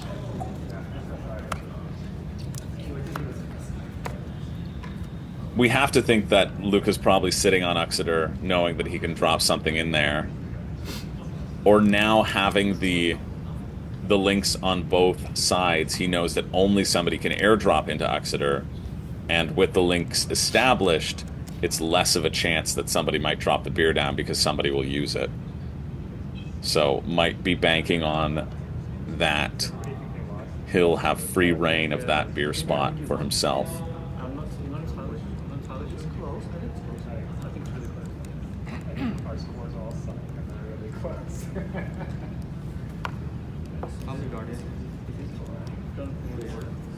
So you are. I'm thinking here that Deep wants to continue networking with his rails here. If you can find a beer location, is there a beer location you can get to? The closest beer location, the one that is currently connected, there is one in Walsall, which nobody has gone into, where Yuka's train is going up to in that middle of the board. Yeah, I think I hope he has that card in his hand. Maybe he'd come down quickly if he did have it. Yeah, also seeing potentially the reason why Yuka went in that direction. There's only 1 card for Walsall. There's only 1 card in the entire deck of Walsall. Same with Tamworth in the center, or in our sort of top area, the east part of the board, which has the double cotton, double coal, that currently no one is connected to.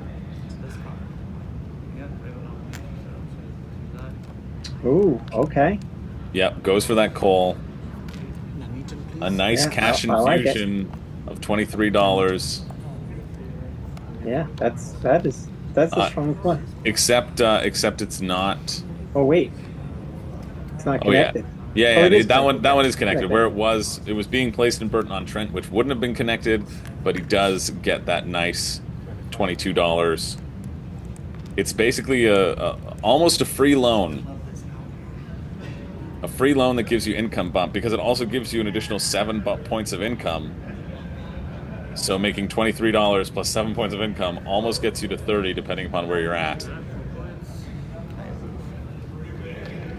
Plus a couple points along the way.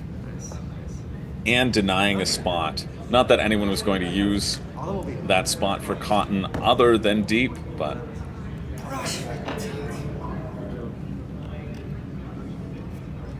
We have Luca contemplating his decision.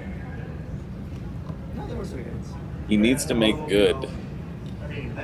Or no, it's over to deep. It's over to deep. I would have been fine with the 2 points. There are less than all of them. Deep angry that I thought it was Luca's turn, that he kicks the camera once more. Are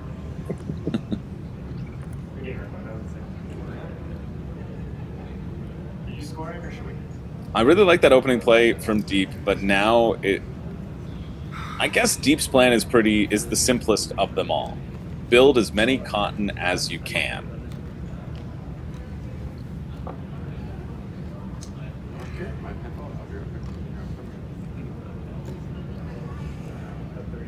Does that seem right to you, Brian? It does. I think he may want to contemplate one more beer play in here. Yeah. Build as much cotton early. and then pick up as many routes as you can as well.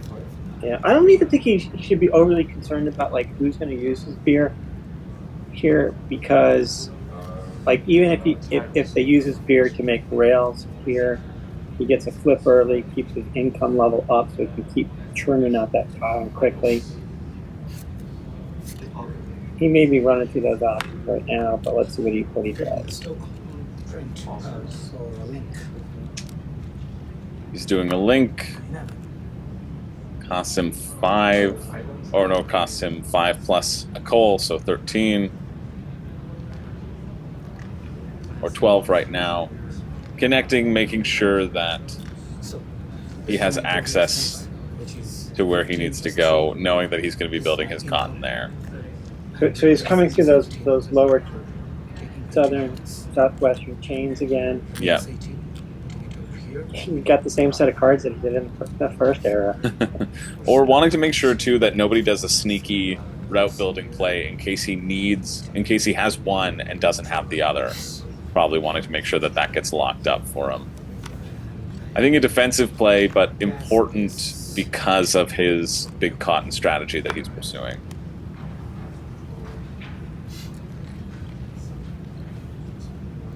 Over to Yuka. Everyone else's plans are sort of wide open in the air. It's not as telegraphed or as considered as just big cotton, although we will see the players now fight to put as many manufactured goods as they can on the board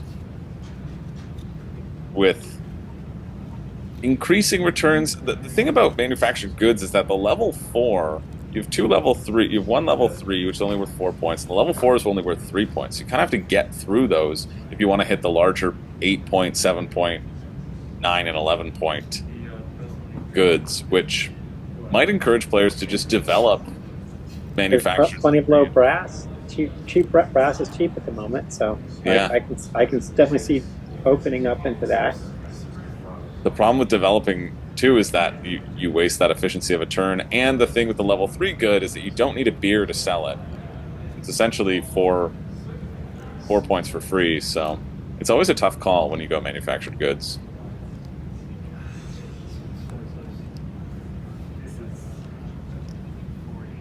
Yuka having a lot of ground that he needs to catch up on. Taking his time with these turns. Okay, so yeah, so the scores are, we have 68, 71, and 75. We're hearing the final scores from behind the table. Lost Ruins of Arnak just finishing up. Nick Henning taking that ring. Most of the points came from him. Actually, everywhere. There wasn't one that was actually bigger than all of you guys, which is that his points totals were from every single carry.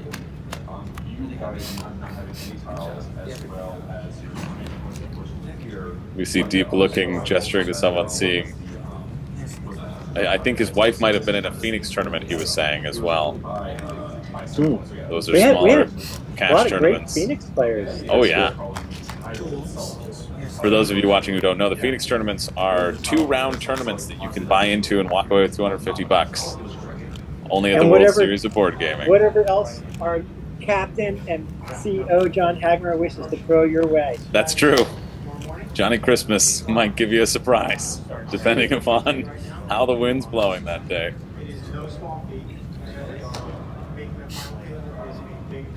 I think we saw Yuka just take 2 loans. That's all Yuka did, was take 2 loans, prepping for big turns later on. Maybe seeing if there's any beer that gets dropped on the board that he might be able to take advantage of, but he'll be going first next round. So do you think there's caution here? Am I the guy who drops the beer and then makes it easy for the next guy to get rails? Yeah.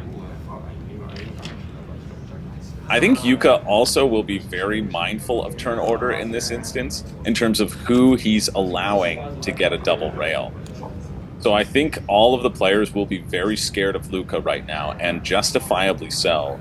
You want to make sure that if somebody's getting a double rail, it's not Luca. You want to make sure that Luca has to lose that efficiency because nobody's giving him an opening based upon the strength of his position right now. He does, and he has 3 rails on the board, maybe not the best rails, but he does have 3 of them. Yeah, but it took him a long time to do that. It certainly did.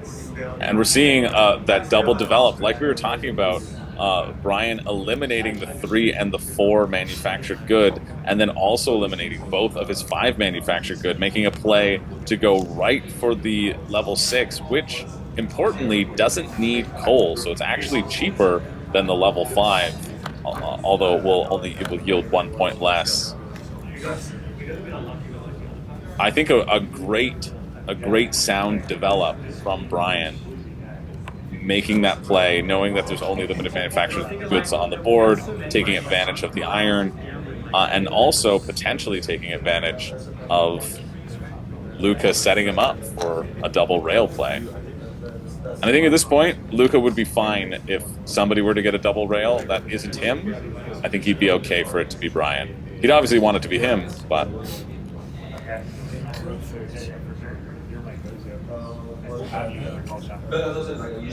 I think this is also a savvy play from Luca locking down Uxeter, because that is such a clutch beer spot, and he knows that he's got access to it and nobody else does if somebody decides to airdrop beer in there, so he's kind of guaranteed to be able to recup. I wasn't too worried about that because I think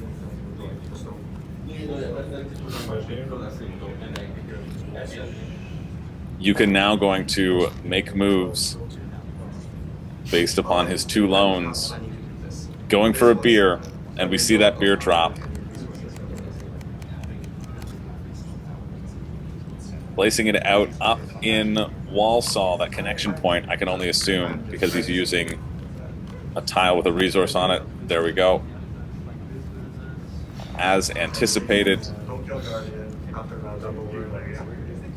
And we'll see the double rail naturally from Yuka, wanting to make sure to scoop up those points, those connection points, which are pretty huge. You can think of, if a manufactured good is going to give you 7 points, a single rail might also give you 7 points. So spending time doing these double rails instead of worrying about the actual selling of goods is not an insignificant thing to do. Ooh, and he makes a big connection knowing that he can then drop another beer later on in that secret beer spot, continuing his rails. This is a nice industry development for Yuka, getting 4 rails on the board in 2 turns. Took Luca 3 turns to put 3 rails on the board. More rails and less turns is good efficiency if Yuka wants to try to make a comeback in this game.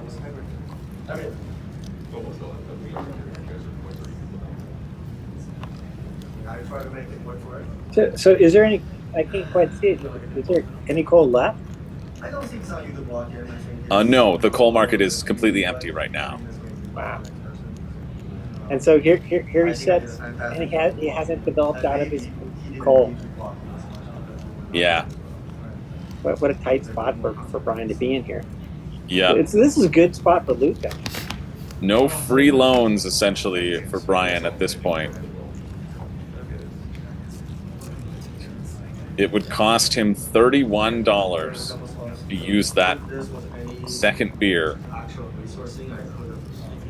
Basically, too much money. He would either have to take a loan to do it. I mean, Luca would also have to take a loan to do it. And that's also probably why Yuka looked around the table and did that double loan. He saw everyone stack and knew what they'd have to do to take advantage of it, and that either puts them on the back foot in terms of their efficiency, or he gets to capitalize on his own. Brilliant, brilliant. It works both ways for Yuka, and I think he's been really good about now getting ahead in terms of placement. If he's going to make a comeback, this is where it starts. You see Luca counting his coins as well, thinking, what if Brian doesn't take that beer? Will Luca come down, continuing his connection points?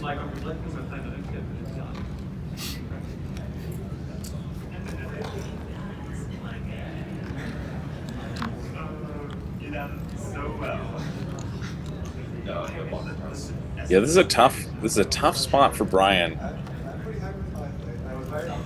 And if he were to develop and just to do coal, he's making it cheaper for everybody else to do those double rails. So ideally, you want to like drop coal, play trains, right? Yeah. But you can't get both those. Can't. I'm not sure what he's going to do. Is he going to maybe develop?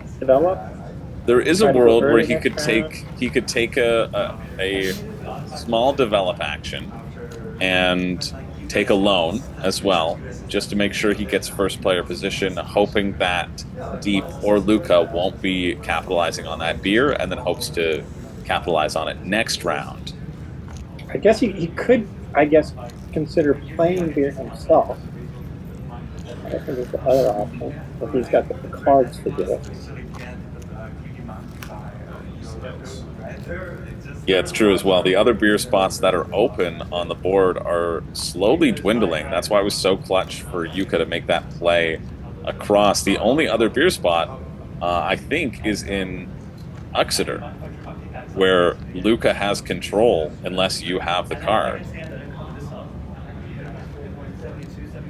And possibly that's part of Luca's plan of running those things across, why he opted for that inefficiency. And so Brian does opt to do the loan, he's concerned about turn order, or will be doing this loan to take that double rail and capitalize on it. And does neither of those things, but opts for the pottery.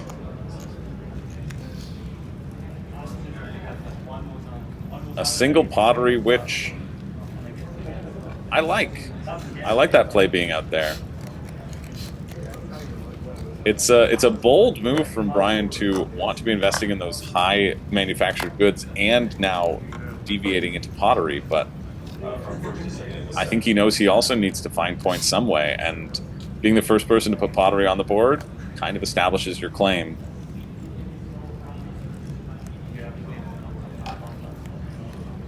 I guess he's deciding that he needs to make bold plays, right? Mm-hmm.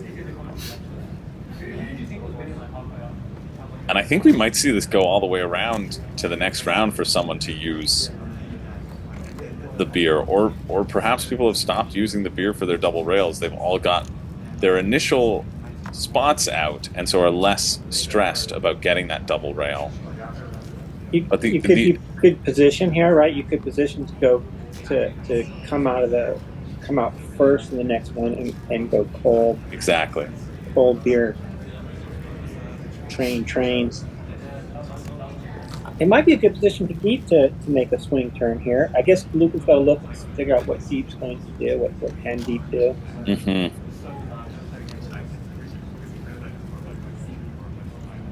Can he take a risk here?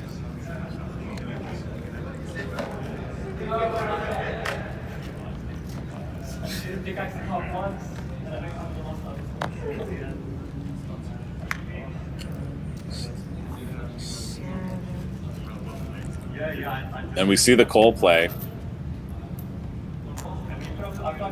Ooh. In a really nice blocking position, Kidderminster. Wow. Probably Deep had designs for that to become a cotton at some point. Now I it bet will he not. did. Now he has to be connected to it in some other way, but he has the option of going up to Tamworth pretty easily through his own connection points. It'll just require him another rail.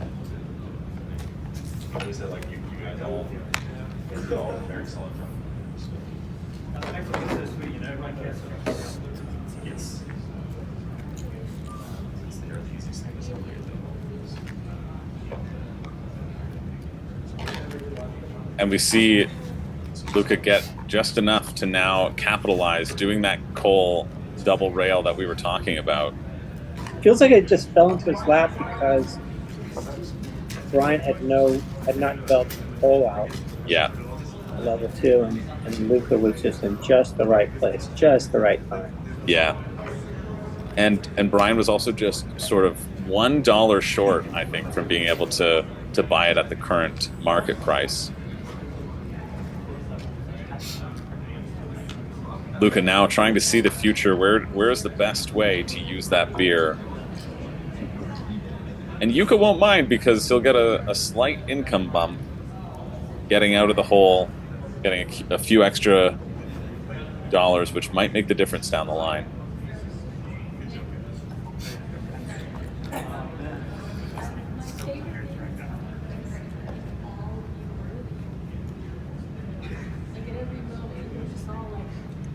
trying to maximize positioning and points at the same time here. And this age is a drastically different feel, I think, than the first one, where nobody was interfering with each other in that first age. You know, everybody kind of had their own plan, they were in their own corners, and here, now the blocking begins. Now there's more things have been established.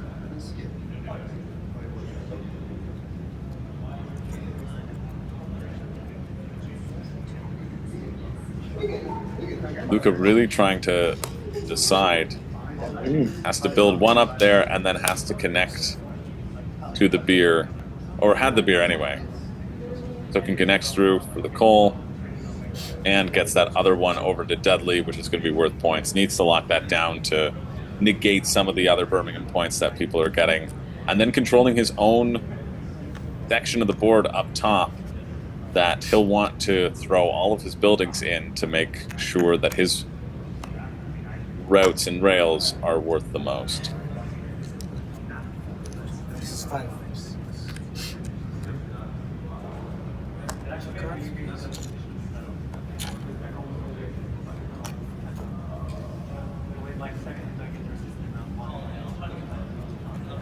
Deep playing the banker,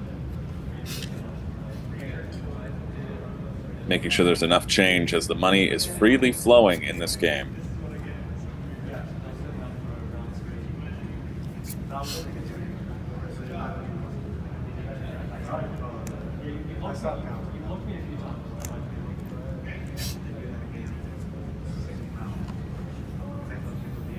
This is the second round of the rail era.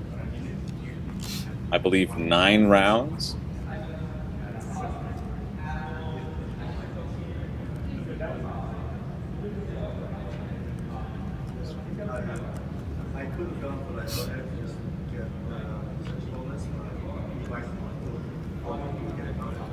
And you can feel the focus of these players, making sure that each one of their moves counts.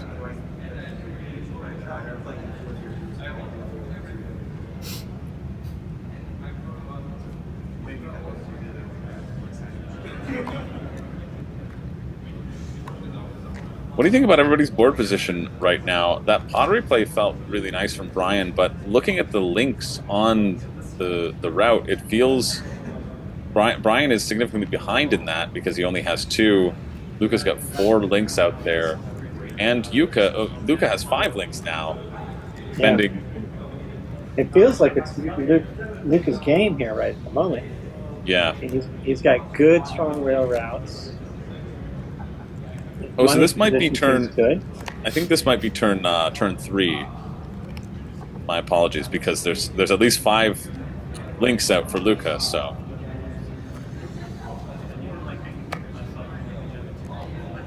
Although he did do a double. Yeah, 1, 2, 3, and a double.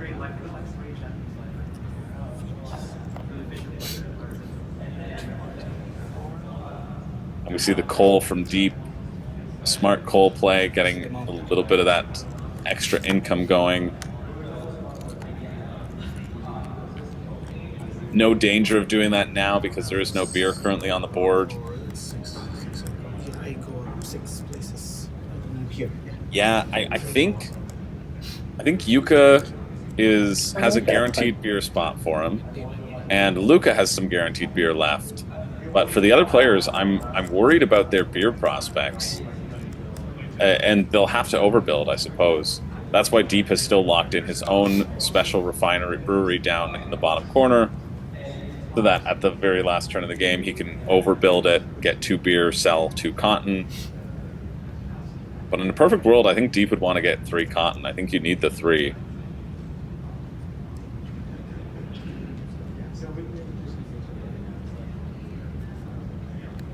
So he leaves himself a little bit of room here. If he needs to take his loan, maybe he takes it right now.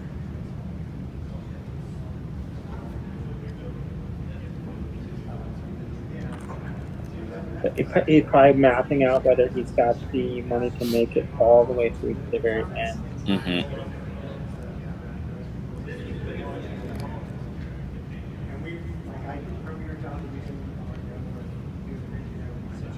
At least when you're playing the big contract, you can count out the actions that you need to do and the amount of money you need to spend to get it done. Yeah. Level 4 cotton requiring $18 and then 1 iron, 1 coal. Level 3 requiring 16 and 1 iron, 1 coal.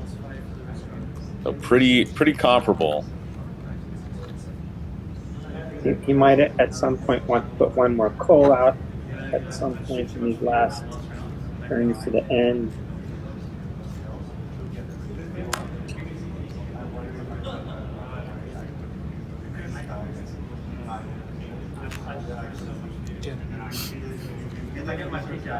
Spending 10 and just doing a single connection. Maybe connecting down? Oh no, connecting up. Making sure that everything is connected now. Perhaps a defensive play also to make sure that he can capitalize on any beer that happens to drop down into Exeter too. Now everything on the board is pretty much connected except that lone pottery.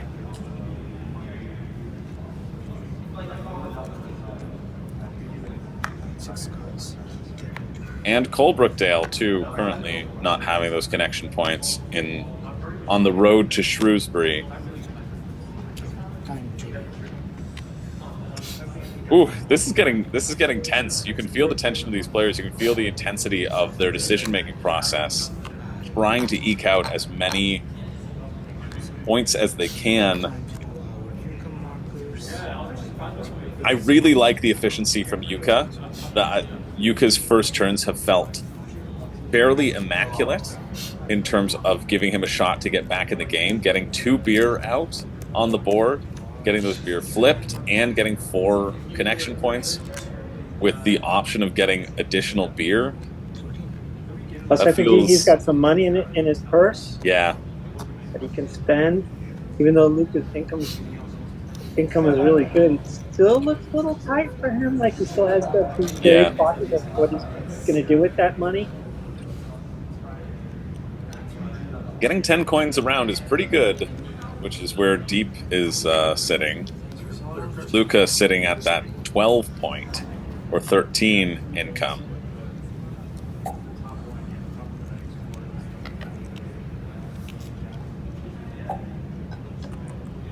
Deep sitting at that 11 for his income. Yuka sitting at 2 for income, and Brian getting -1.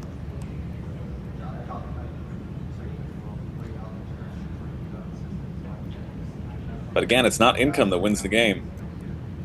It's all about that point marker. Which often look like the shape of a train.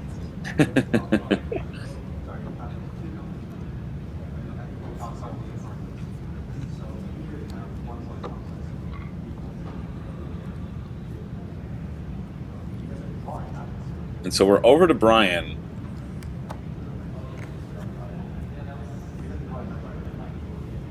Brian's half face deep in thought on our camera. I can only assume the other half is equally in thought.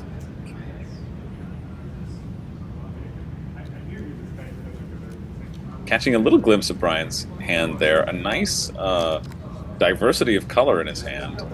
And some key resource tiles as well. Like we said, in the Canal era, those resource cards are not as important. In the Rail era, they suddenly become hugely important because they give you flexibility in the places where you've already set up your locations. Using, I think, Derby to take a loan. Nobody venturing up to Derby these days.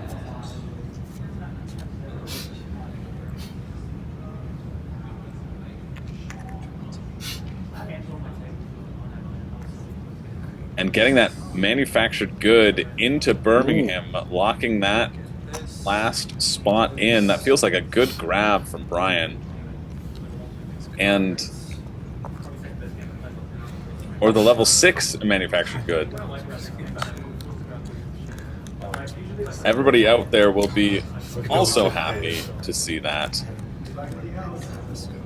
as they get all 1 extra point over Luca, our current leader. just based upon the connections that are stemming from Birmingham at this current moment.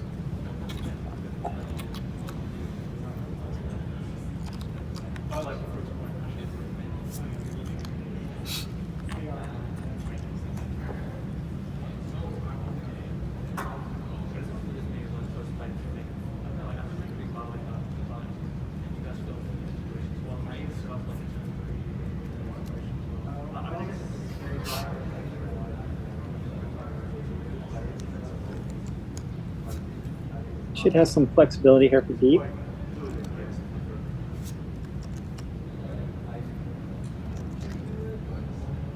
Yeah, at this point, the railways feel fairly established. We might see players now pivot to more building. Although there are still a couple that could yield some good points. Depending if we come up from Mechanic to Stafford, where that lone pottery is sitting right now. It'd be worth 4 points a connection there. At this point, it feels a little bit more effective to potentially fill things up in another way.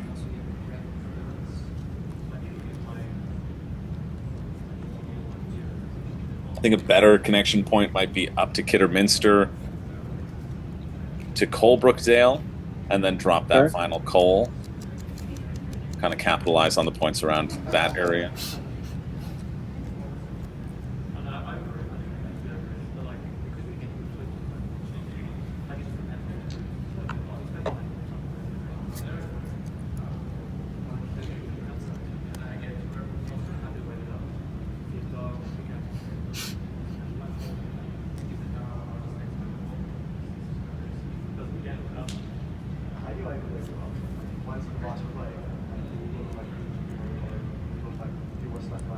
Yeah, it's a real tough call as to what you do first. See an iron card played, and then a purple.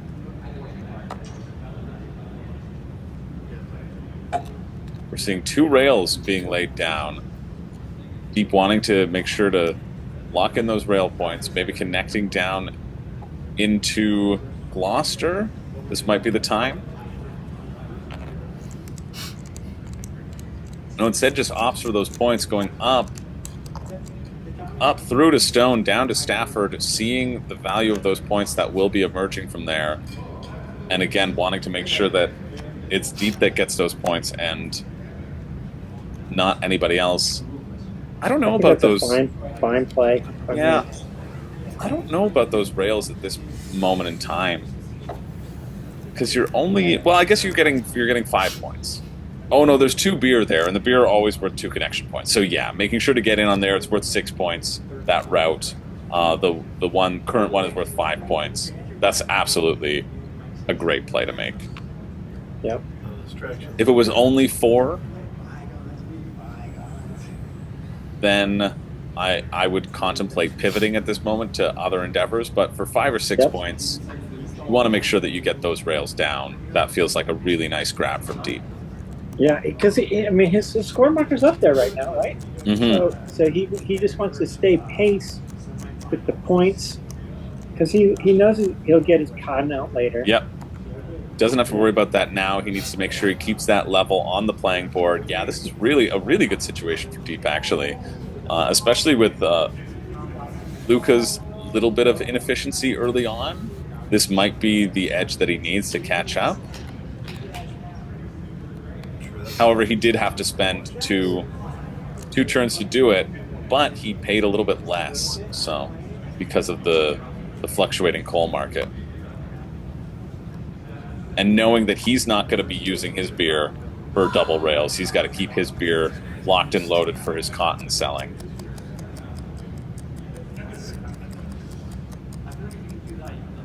But yeah, grabbing 6 points and 5 points for $5 each, that feels like a really nice conversion. Versus your level 3 cotton, you're only getting 9 points, and you're going to have to spend a heck of a lot more money than that.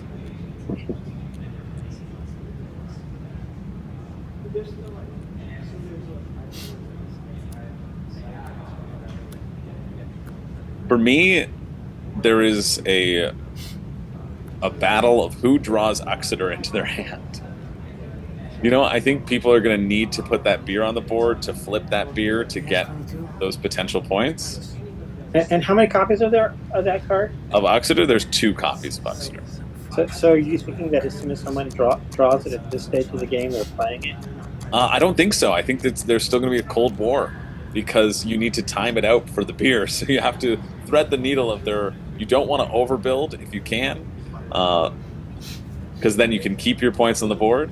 But also, you don't want to give the beer too soon to your opponents to use for their plays. So it's a real fine balance of how much risk do you take, how much do you give to somebody else.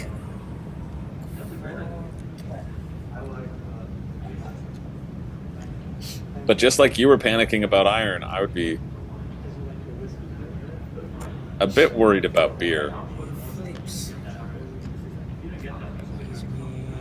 Although players probably will wait to put the beer until they have the chance to capitalize on overbuilding.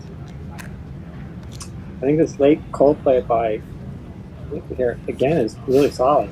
Back-to-back cold plays over the last 2 turns. Yeah. You said, right? Yes. Keeping his economy way up. Mm-hmm. Getting to drop 4 out. Keeping that income high, yeah. It's possibly only taking a throwaway loan at the very end of the game and not even take any other loans for the core of what's left.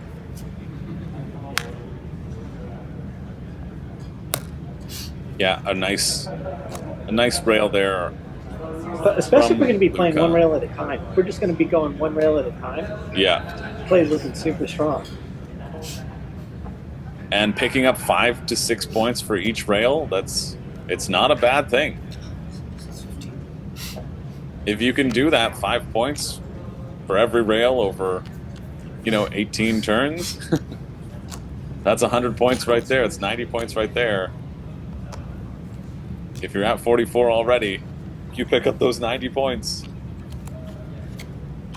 Plus whatever's left on the board, that's a pretty great score. 1 rail at a time, that's all you need. Don't even need to build anything in the second age.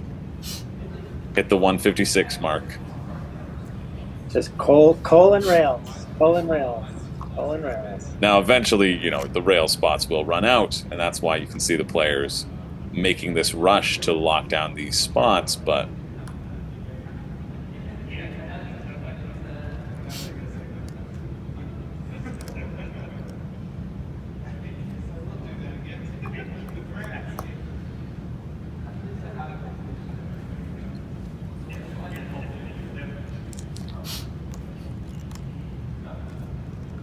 just 1 rail at a time.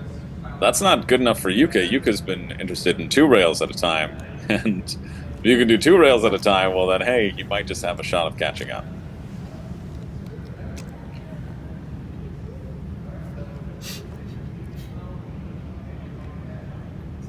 Did you get a peek at his hand there? Did you see an Exeter card?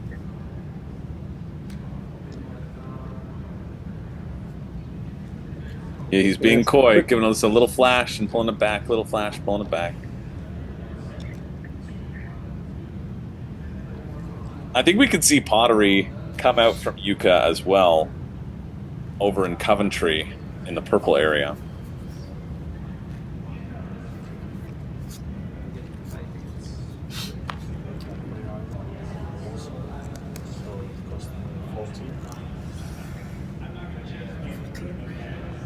This is a nice play. Gets in on the iron in Walsall. Almost as good a return as for money back as coal, and you get a significant amount more points than if you're investing in coal. Plus, he's not spending a lot here, so he's preserving a turn order play potentially. Yeah. That's 7 points dropped down. That's really nice capitalizing on that iron that Luca was able to capitalize in that first round. Now both Brian and Yuka down to their level 4 iron, and that's it.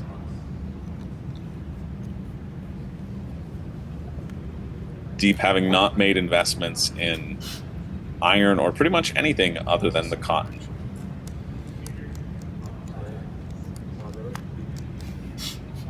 And then we see the pottery, like I was just talking about, might be on Yuka's mind. And it forced me to place 19. A nice balance of the play too, because he discounts the iron that he needs to play the pottery, making sure he has enough.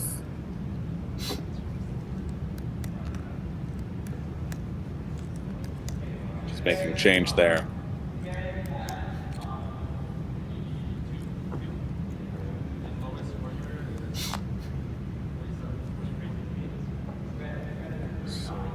Very nice. Very nice.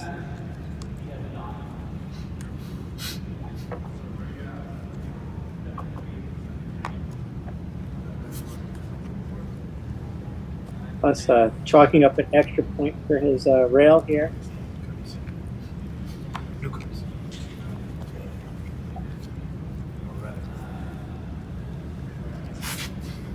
Okay. I think that's it.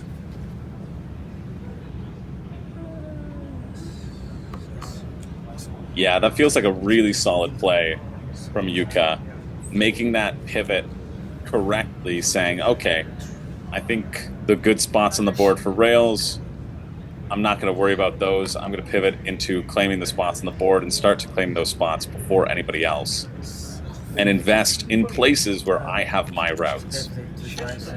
So really great forethought from Yuka.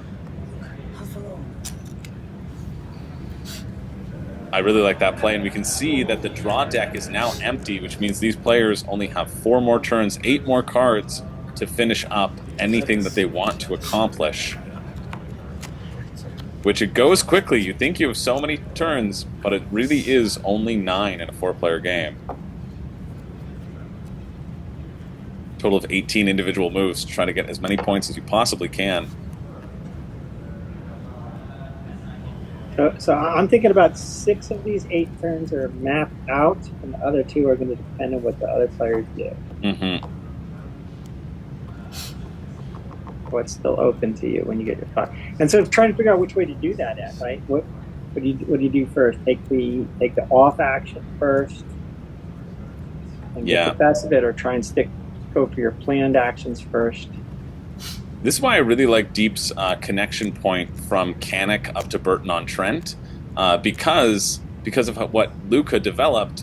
He has the way to sell his cotton up there. He doesn't have to waste a rail going down south, which he still might want to do. It could give him a potential 4 points of a connection point and an additional extra beer to sell if he needs it. But he's gone up towards where there's only cotton. He can't be blocked. Nobody's going to be selling cotton in this second age, presumably, to take that free beer away from him. If Deep's got designs to get 3 cotton on the board, that's the efficiency that he needs to get it out there. Although he still needs to make the connection points of where to build that cotton. Because he certainly won't want to overbuild on a level 3. That makes 0 sense. Mm-hmm. That does make 0 sense.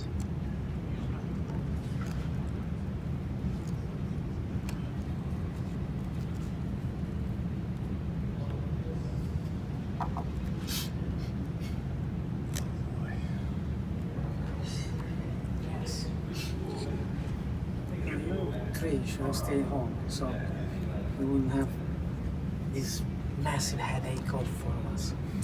I'm glad that everyone is I'm having a literal headache. Yeah, I know. Luca wishing the other 3 players stayed home. That was a headache after that. Sorry. It was 4 rounds last year. I know. That was such a tremendous thing. I mean, it's not a test of your mental health, it's just a test of physical fitness. Yeah, Yuka's saying it was 4 rounds of brass last year to get to the finals. This round only was 3 rounds. Talking about keeping that mental and physical fitness up as Luca decides to stretch his body out. Trying to break that game theory table to no avail. It's sturdy enough that it will withstand any push-ups. Huge shout out to Game Theory Tables, who provided these awesome tables that all of the finals are played upon. They gave us tables to raffle off as well. If you attended WSBG, you had a chance of winning a game theory table just by showing up. These are just beautiful tables. I just love these tables here. They're so comfortable. For most of us, I feel like the height of the table is just perfect for where your arms and hands want to be. It's just everything about it's well engineered. Oh, and the play mats that they made this year were so gorgeous. These are custom play mats for WSBG. You've probably seen the WSBG logo, which is underneath that main board, but it is just like a real delight for all players to get to play on these.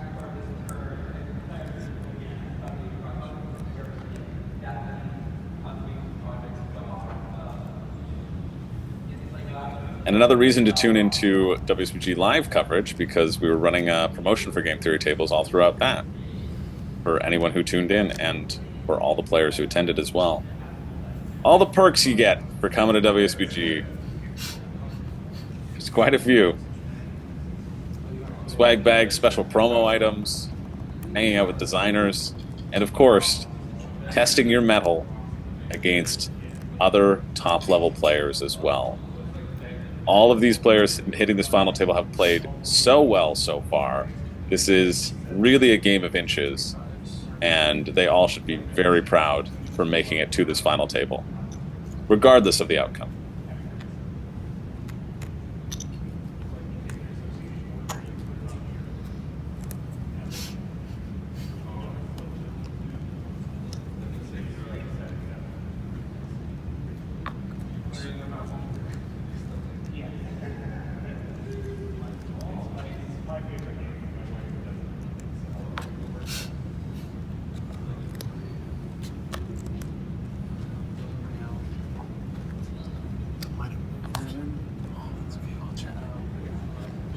Brian making a little connection there. Okay. You have 5.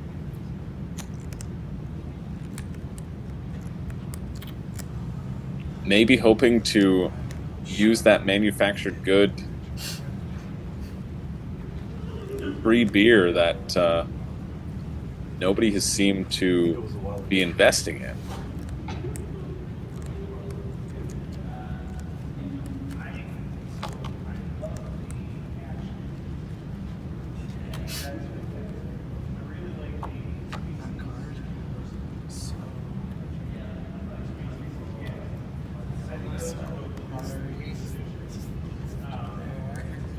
And Brian making that sell using those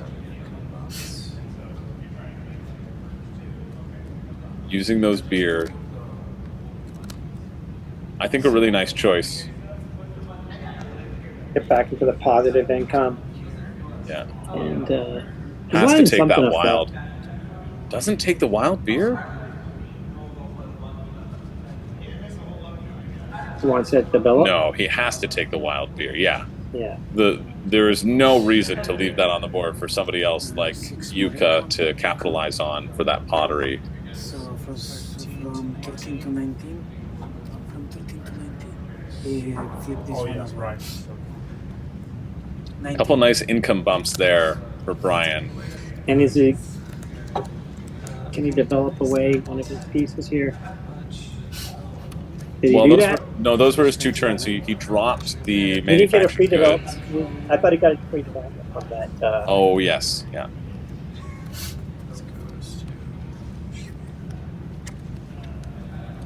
Did he do that? Did I miss it?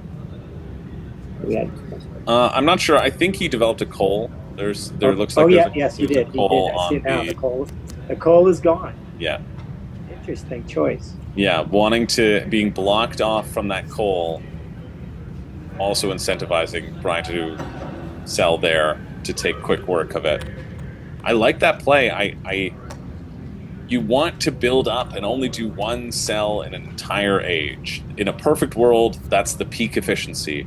But if you're relying on those free beer, and especially because Yuka was in the pottery game. Sure, yeah. Definitely, these level of competitive players here, you probably figure you're probably going to get some inefficiency by the cell, but being first, being Scout. is definitely Yeah. beneficial. And we see Deep having to go for a scout, throwing away a Ooh. bunch of Coventry. Oh, what a hand! That's rough. Wow, really not having that flexibility. Now, the only person who hasn't scouted yet is Brian, been able to do the things that he wanted to do, or making do with the cards that he had.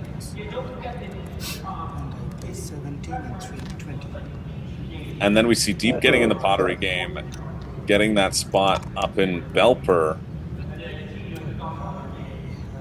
Yeah, that's it. 3 cards. And I use this one. That is really rough.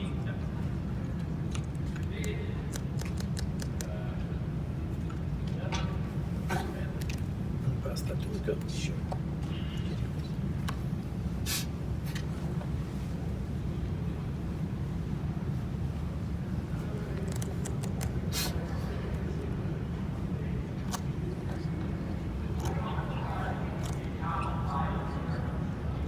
I think an important grab. Also, this might be fairly significant. All 3 players except for Luca have grabbed those pottery spots.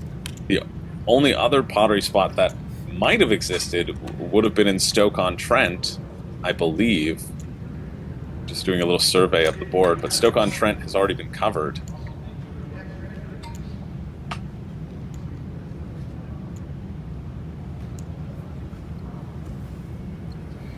Which means there is no pottery opportunity for Luca.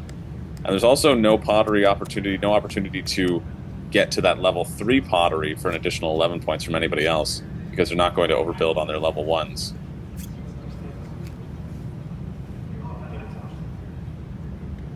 It feels like all 3 players are making a pretty decent comeback. I don't know if Luca's been as efficient as he wants to be, but of course we'll see how the rails and the links work out.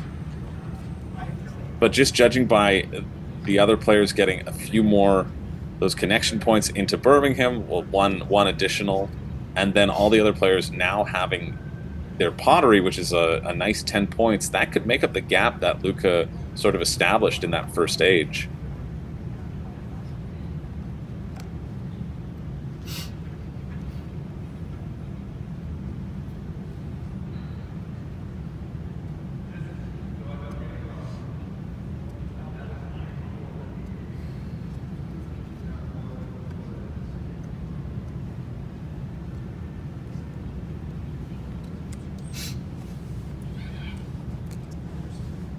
Luca's decision to make. I'm not quite sure what wiggle room Luca has here.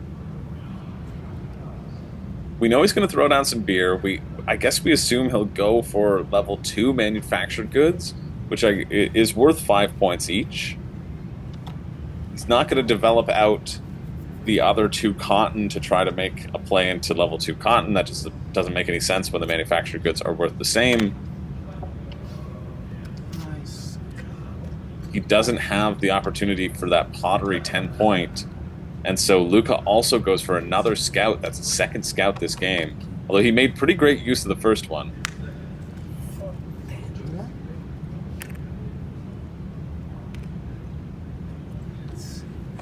And he scouts to make sure that he can lock that Uxeter place. He knows that there were a couple people sitting on that Uxeter card. He doesn't have it in his hand. And so he wants to make sure that he can get the benefit.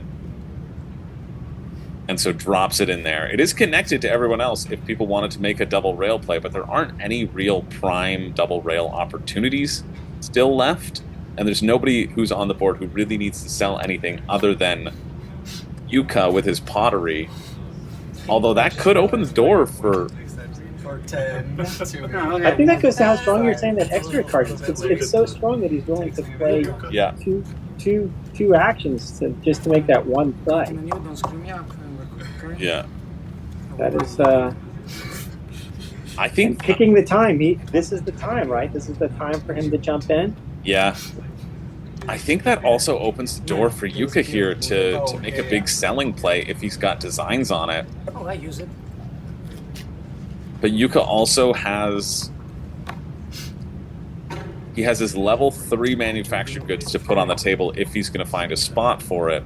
There's no real spot that's connected other than Coventry right now that requires a box. Or I guess in Redditch, down in the southern part. And we know where the Coventry cards are. That's true. I think we saw them all go.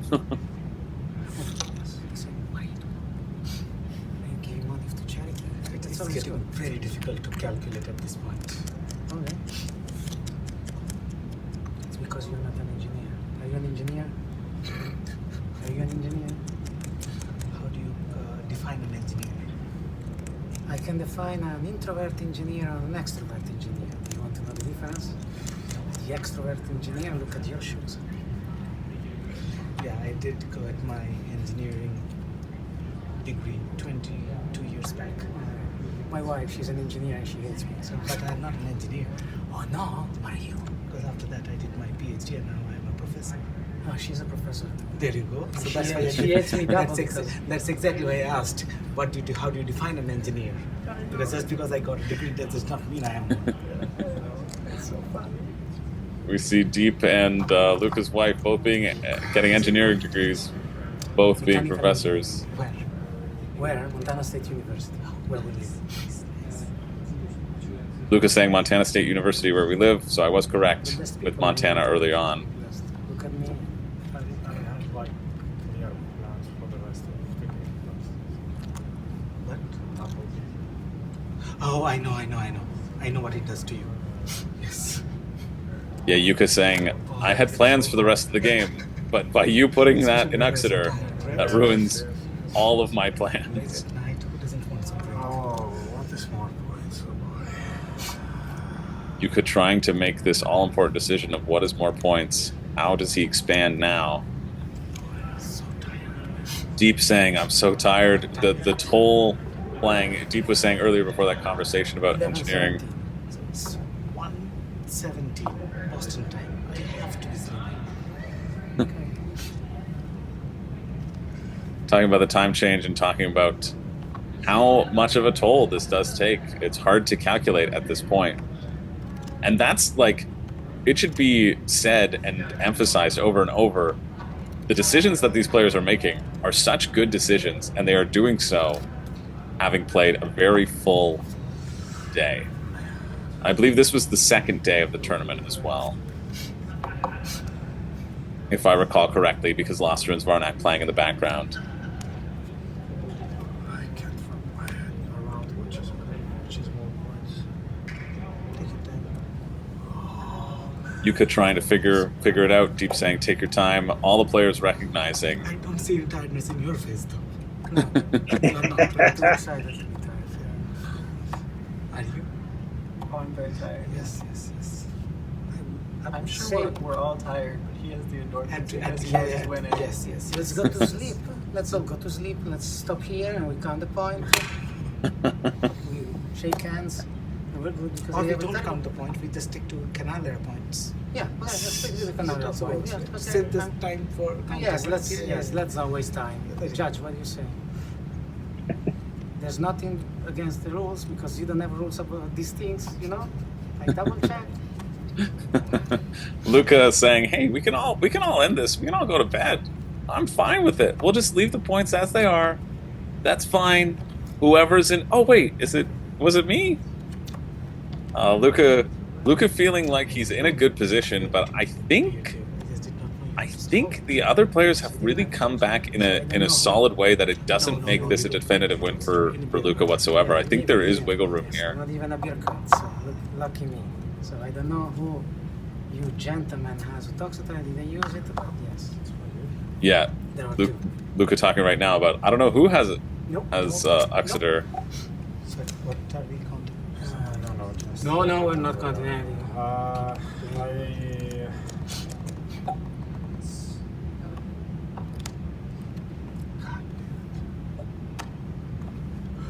Yuka feeling the pressure. Language. I'm messing with you. But it is nice, again, to see a nice, friendly table. They put some ad, you know. Let's look at this ring. It's so beautiful.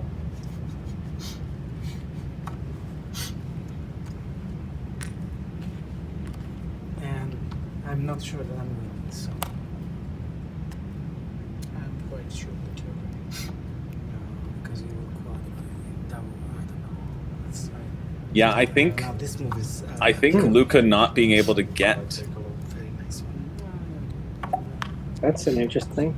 yeah play. deep saying a very nice move from Oh yeah, I have. Yuka. Now, you are the one who will be guiding us because we'll start making mistakes.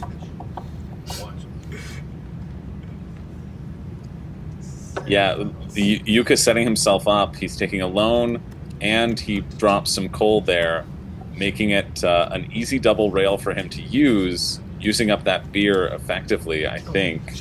Might be getting the last of the rails. A really nice play from Yuka, balancing that out, pivoting from what was probably going to be a clear Uxeter or a Tuxeter, however you pronounce it. Getting himself into first position now. And prioritizing these rail plays here, right? Yeah, So he's saying what's most Oh important. yes. yeah. What is most important? And Dropping this himself is into mine Birmingham. starts that. Yeah. He would get 5 points for getting into Birmingham. That's essentially the same as a manufactured good play at this point.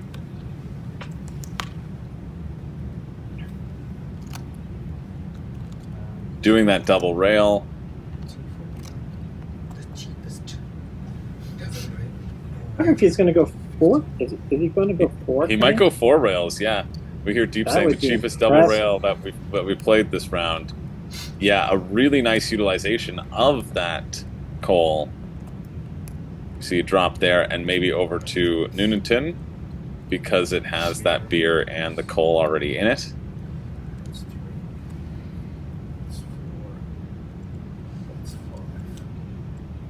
We see Yuka just doing the calculation. There is a 5 connection from Cannock or Walsall to Wolverhampton is the connection he just placed down. And then does he have enough money to do it again? I mean, he did just He take just took a another- loan. He He should did just have- take a loan. He should be able to do it twice. What a play if that's the play he's making, right? Yeah, and you can see that that's the reason why there was that such tension of what to play. We saw Luca decide to capitalize on that spot so that players didn't take it away from him, and so that he can at least get the points for flipping the beer. No. One goes out. But we do see this double rail play, I think. Wow, so savvy.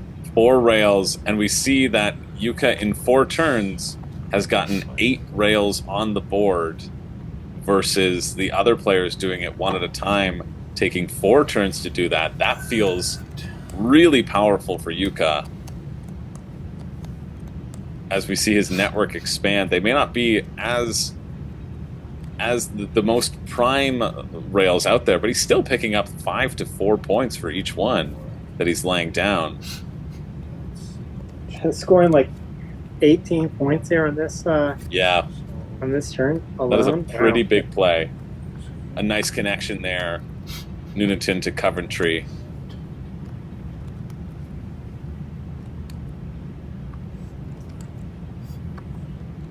Doing that calculation, looking around, I imagine we see connecting out of Walsall with that beer, just because the beer are always worth those 2 connection points. And in case the cotton gets dropped down over in Tamworth, that might be what he's contemplating. That feels like the optimal place for this one, but still making sure to do those double checks of where he can expand from.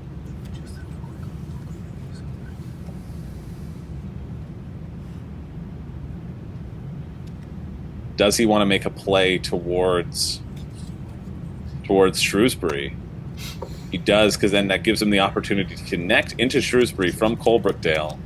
Also gives him the opportunity to potentially lay down some more coal if he needs the income bump. A really, really nice play from Yuka. I think that's almost a game-defining play right there. And it's Amazing. tough. It's tough, too, because, like, if you're Luca, you've essentially put 2 beer on the board, and just because of the player order, that then gave Yuka the opportunity to say, okay, I was last player, I have the opportunity to not spend anything and use all of that beer, and that's exactly what he did. But I think if you're Luca, I don't know if you can do it any other way. If you've got your mind set on that beer.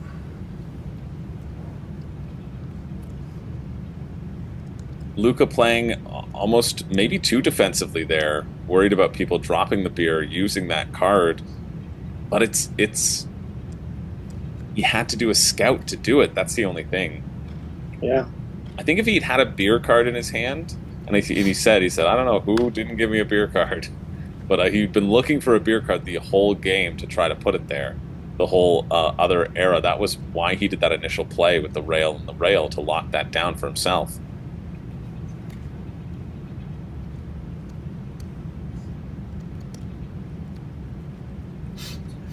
So the game gets tight. You have to keep pressing for points. Is right? Always have to keep finding points. And he just doesn't make efficient plays.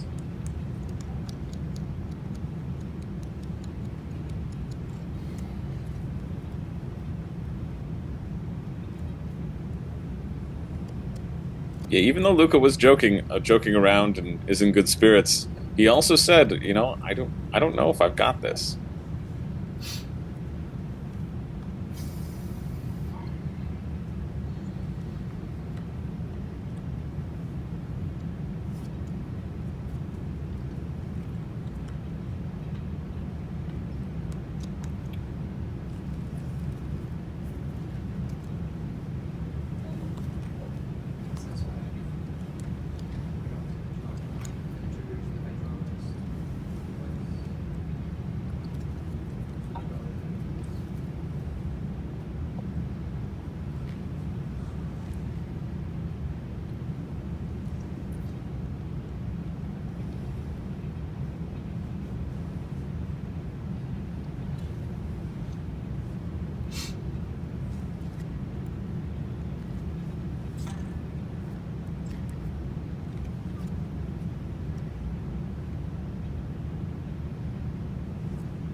Yeah, this is tough.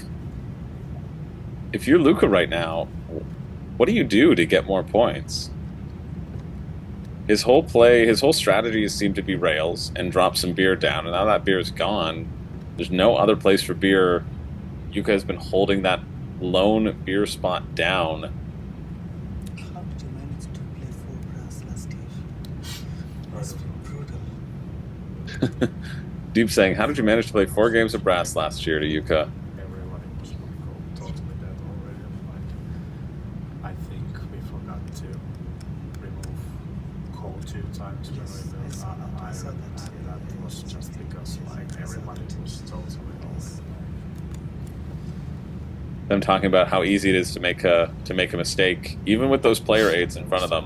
Other quite big mistake also. I don't remember one. Completely understand. But the players talking about how understandable it is, having played multiple games of brass. That was a good thing.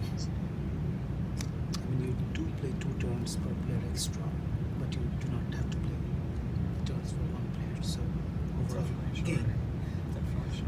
Yes. The final, I think, was still like 3 hours ago. Yes, of course.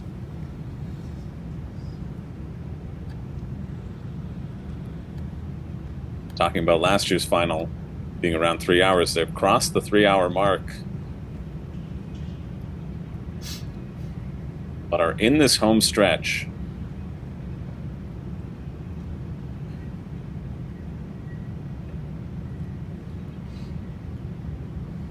Luca taking a long time, and I don't blame him. I don't see the path for more points for Luca, and I think that's a problem.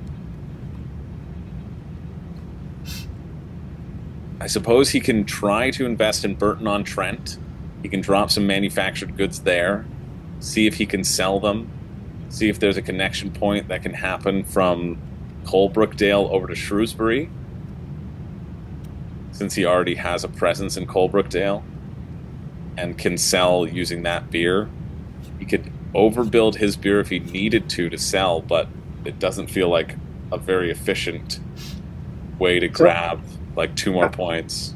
I agree with you, and I think that's why that we probably end up seeing here that he probably makes a rail placement here, even if it's a single rail placement to get where he wants to be.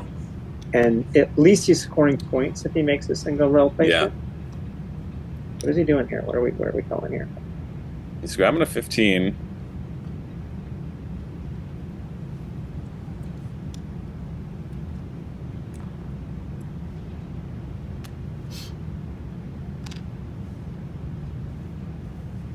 Yeah, he's doing rails. He's just paying for both of them at once. Okay, good. Yeah, so yeah, because this way he's at least walking points and keeping his path open for his last few plays. Yeah, I think that's the right call as well. He's grabbing at least a 4-point connection there and a 4-point connection there, and connecting into Shrewsbury and Coalbrookdale. That felt like a really nice natural connection. Gives him some flexibility. Also gives other people flexibility if they want to go into the manufactured goods game. If Brian's able to drop something down, I think they also know what goods are connected. Maybe there's a... It's hard to make, like, you really don't want to make a play here where you're just flipping one cell. Yeah. So you got to get these 2 cells, because otherwise you're using 2 actions. I mean, 3 actions for two flips seems fine, but 2 actions for 1 flip just seems like you're just not going to be happy with that. Yeah, the only difference where I could see it happening would be in Shrewsbury, because when you use that beer there, you get 4 points. So if you're selling a manufactured good for 5 and you get a 4, then at least it's, Luca got 8 points on his last turn. So that would be potentially a 9-point turn, depending upon what you have to sell. And I think he's in a really good spot because he knows if Yuka puts manufactured goods on the board, he doesn't need a beer to sell. So he won't use up that other manufactured goods. And so he's really only competing with Brian if he wants to have designs for that play. But Brian obviously would have some designs if he could to get that cheaper level 6 manufactured good out there, or level 7 rather. Cost him 16 plus a coal and an iron, which are getting very expensive. But it would give him 9 points plus the additional flip of in Shrewsbury could get 13 points. That could be a nice play if you can swing it. But of course you also have to have the correct locations at this point in time. Stoke-on-Trent is connected and has a manufactured goods spot. That's in that where Yuka played his first tile of the game, up in that northwestern corner of the board, our left, lowest left. And then also Burton-on-Trent. The 2 Trents have some manufactured goods areas. But the board's getting pretty full. Redditch also has. We see a coal play from Brian. Again, a nice kind of biding your time play. Making good on that development. Now finally getting to get some results for some coal and dropping it into Coalbrookdale. 26.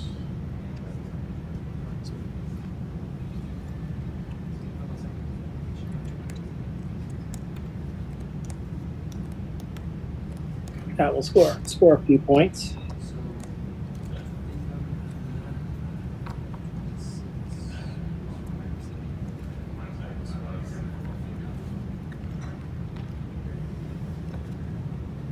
Yeah, it's just a couple. It's just 2 for a level 2. But we see him dropping down these manufactured goods, and I think we're going to see, now that connection has been created, Brian wanting to do that to get the money also to be in the correct turn order ahead of Luca, I think we're going to see him capitalize on that connection point that Luca just dropped down, seizing upon that opportunity, which I think is going to be a big blow to Luca's potential of selling additional things. 21 in. Sorry, 10 back. Just double checking things here.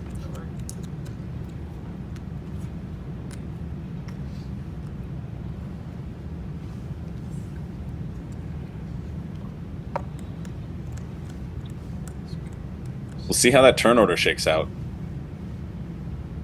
I don't quite remember what Luca put down. That's not a bad spot for. Oh yeah, he can't actually place there using that card because he doesn't have a connection point to it. Just grabbed the wrong card. Knew he wanted to place it there.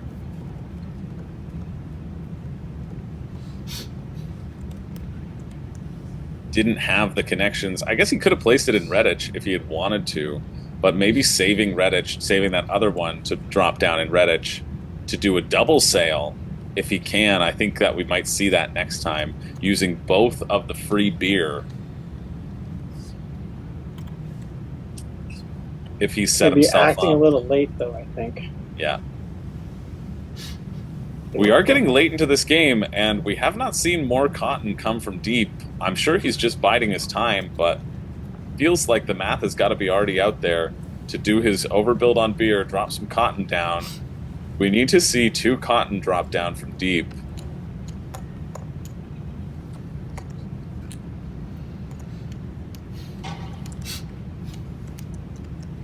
Probably expect it to be this turn.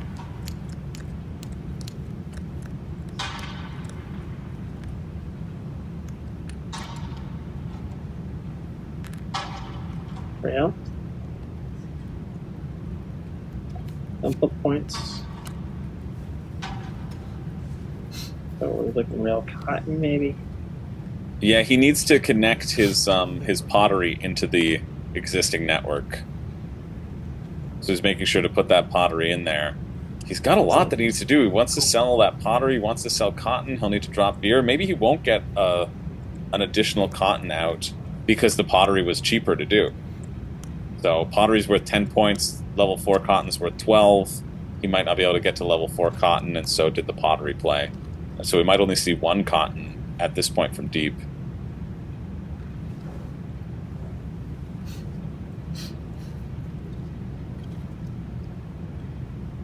This is going to be tight. This is going to be a tight score.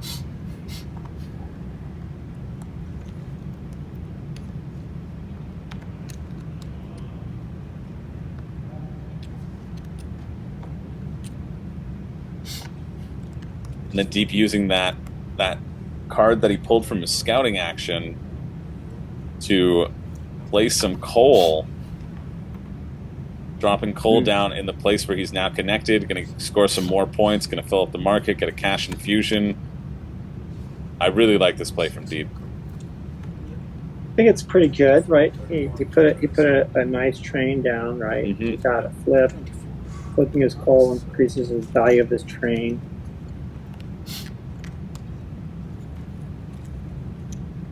How many cards do you have left now?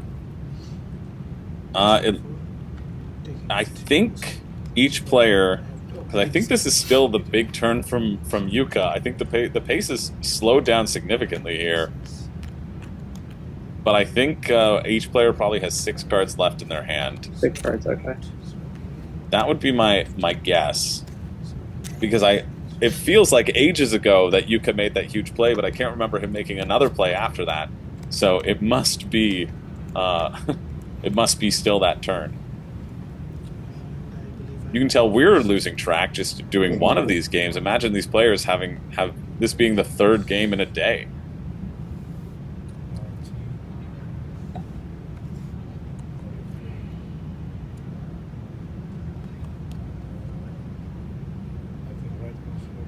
That's 20. Oh yeah, yeah. Yeah. You are correct. How am I correct? Right? No, red Red is first. What Red, yeah. Oh yeah. You see, exactly. So red goes first, followed by me, followed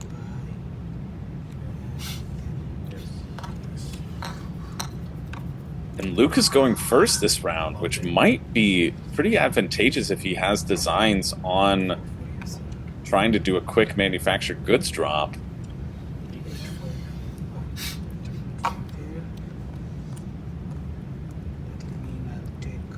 But he doesn't have that much money. He'll be getting a nice 13 income bump. Looks like he has a few stacks of chips.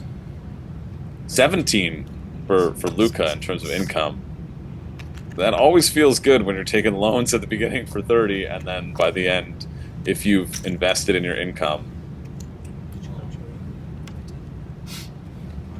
He's looking at 23 coins here. Mm-hmm. 23, 20. Well, no, you just got 17. 28 coins. He had 11 left. 28. Or maybe he's got more than that. I think he had more than 11. It looked like a couple stacks. Okay. Yeah. So do we see Luca swipe the free beer from Shrewsbury from Brian? That seems like the type of play Luca would make right here, right? Oh, one less opponent. It feels like that would be the correct one at this point in the game. Because I just don't see where Luca's path for points is. And that's the problem, is that everyone else has kind of a more clearly defined path, especially because of the two potteries that both Yuka and Deep are still sitting on. And Luca's been forced to kind of slow play this round and just taking those trains one at a time, trying to lock down those important spots, which are important, but I think his efficiency has suffered.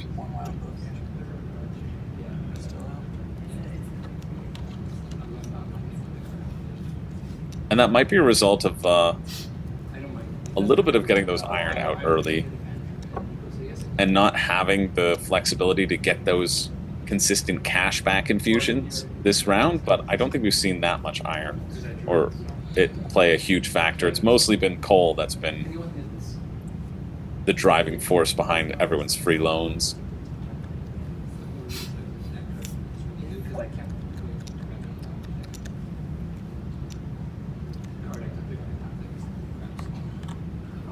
Luca has his moves set out, just deciding.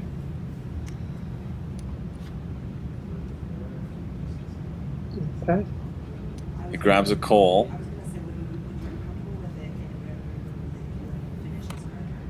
He grabs a rail, now that being worth 5 points. Yeah, the same. If he can hit 9, it's the same as him dropping down manufactured goods and selling them.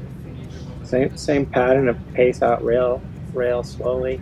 Yeah. And try to just hope that solid points is enough to bring home strong points from the first era. Yeah. I see, like, he's probably going to go between Wolverhampton and Dudley. I think that's a 4-point connection there. Or even just Dudley and Kidderminster. That's a 4-point connection. I don't see another 5-point connection on the board as it stands. He's still done a really good job with getting a lot of trains out. Mm-hmm. Goes Wolverhampton up to Cannock. Again, another 4-point connection. All pretty much the same at this point.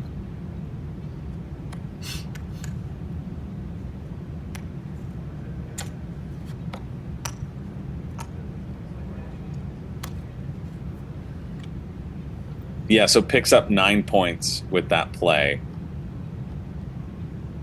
Had to spend 10, 15, 21 to do it. And he may be looking at the same options.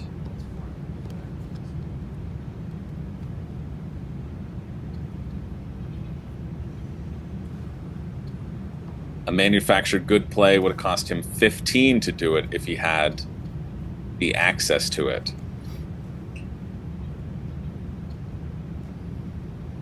So probably doesn't have the access because would have wanted to keep those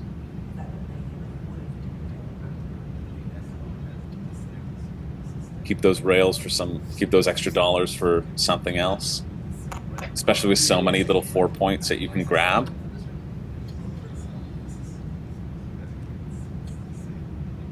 I just think he has to be able to. He probably doesn't have access.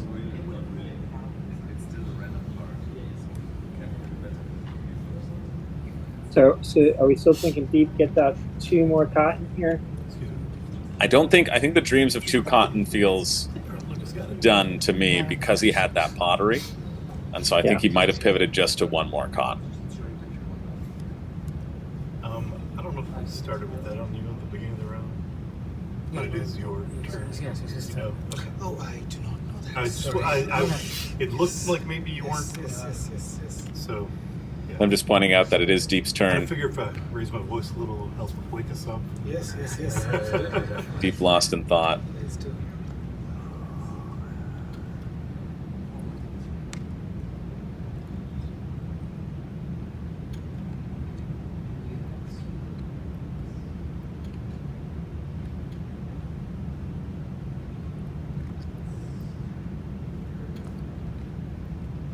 These players making sure that they're as methodical as possible. Deep has 6 actions left, right? So Deep could... One of those actions has to be beer. One of those actions has to be a sell. One of those actions has to be a cotton.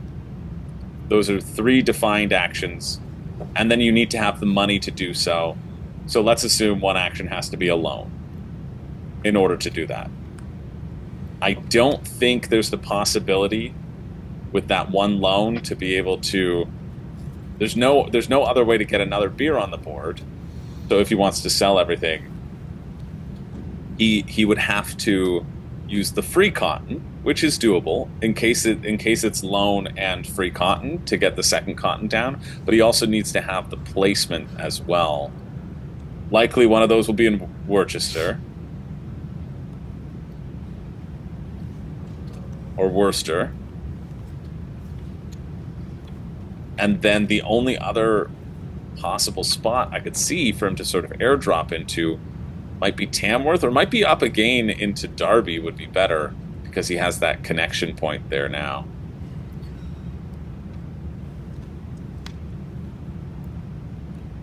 There's a world in which he gets 2 cotton out.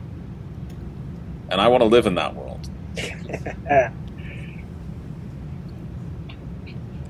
Let's see if you can get it.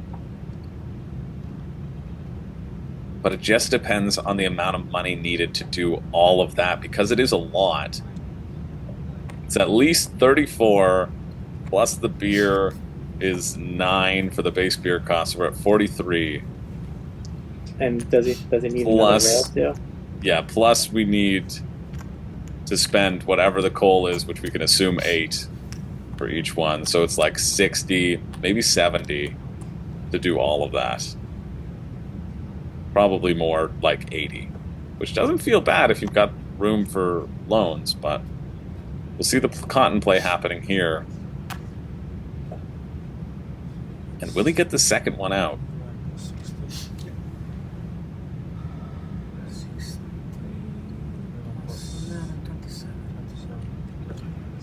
What's great about having cotton at this point is that that free cotton beer is basically untouchable. Nobody has developed off their level 1 cottons enough to be able to even swoop in and steal it.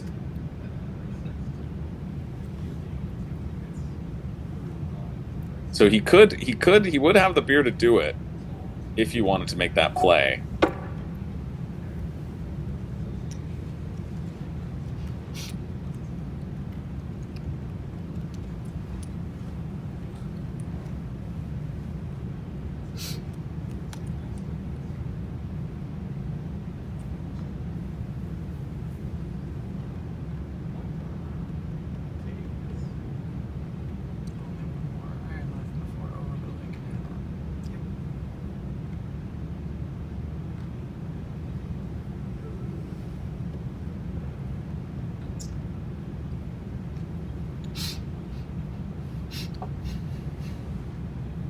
At this point, you just want to have it all exactly right. Yeah.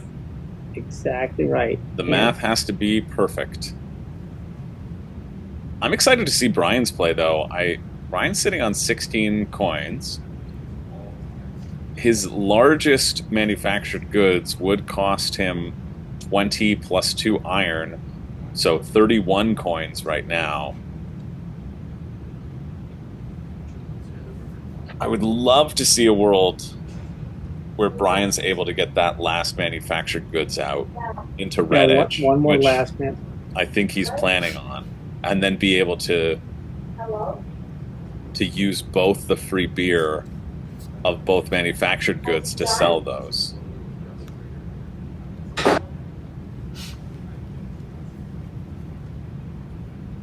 What are you doing? It's pretty exciting. Yeah. Don't want to see your birds.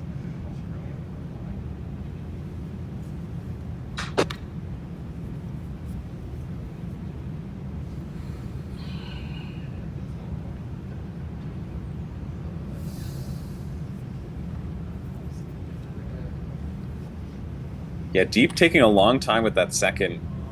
Even deciding where he's going to put that cotton down. Likely may not have the cards to go into both Worcester and Belper up top.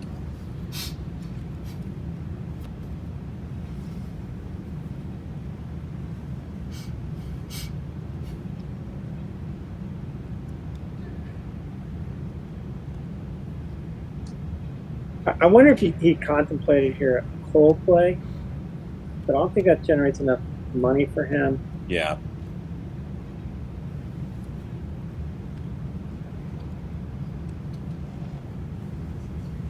And there aren't many spots left for Cole to go, but I guess he could go to Burton-on-Trent. Still has that option for manufactured goods or coal.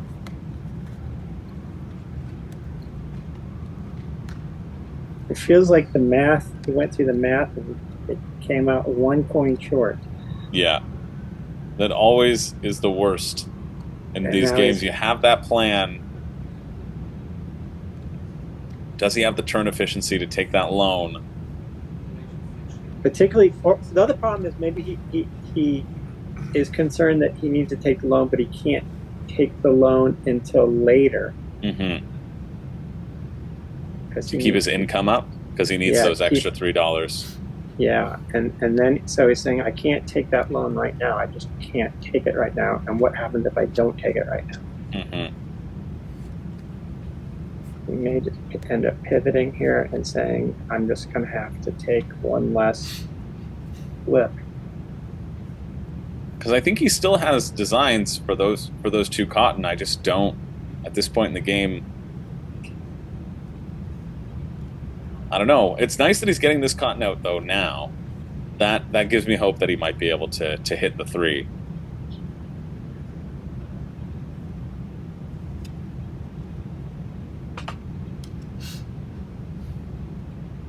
Essentially, all the players. He may also be concerned that, like, if he needs one of the coal,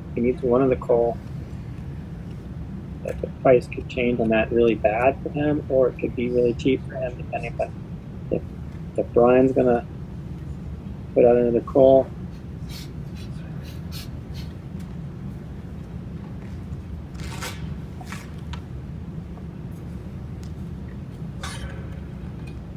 And his turn order is probably not going to be good next round.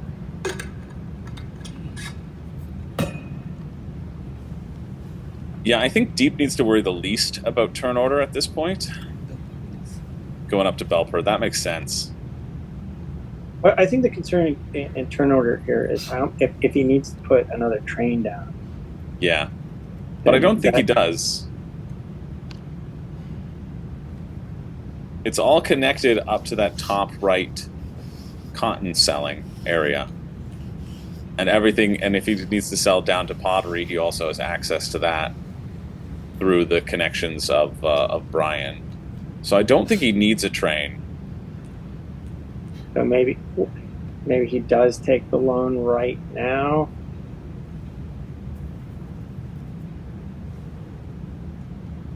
I think we have to see it at this point.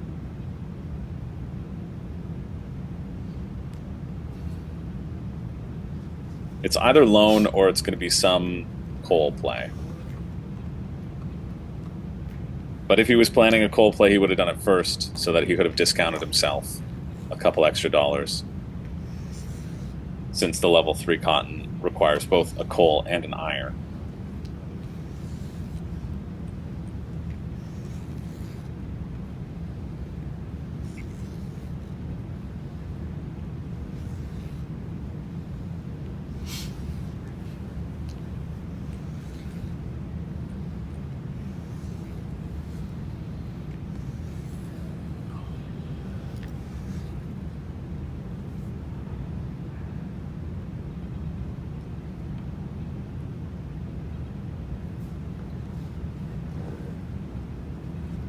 I know everyone's had a lot of long turns, but we do need to finish the game. Judge giving a prompt for time. This has been a pretty long turn as Deep maps out basically the rest of his game. It's surprising to me that this one wasn't a shorter turn and that Deep hadn't had it already all sort of mathed out.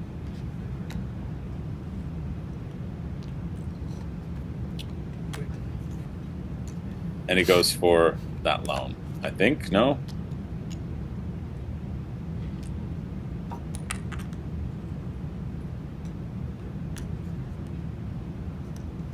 No, he just goes for a rail.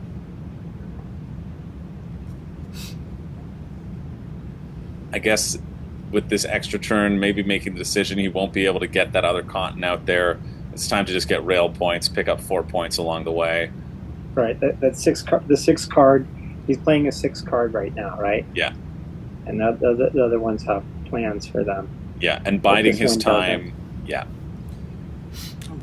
Also using it as a delaying play for his own loan sake, if he is going to take it.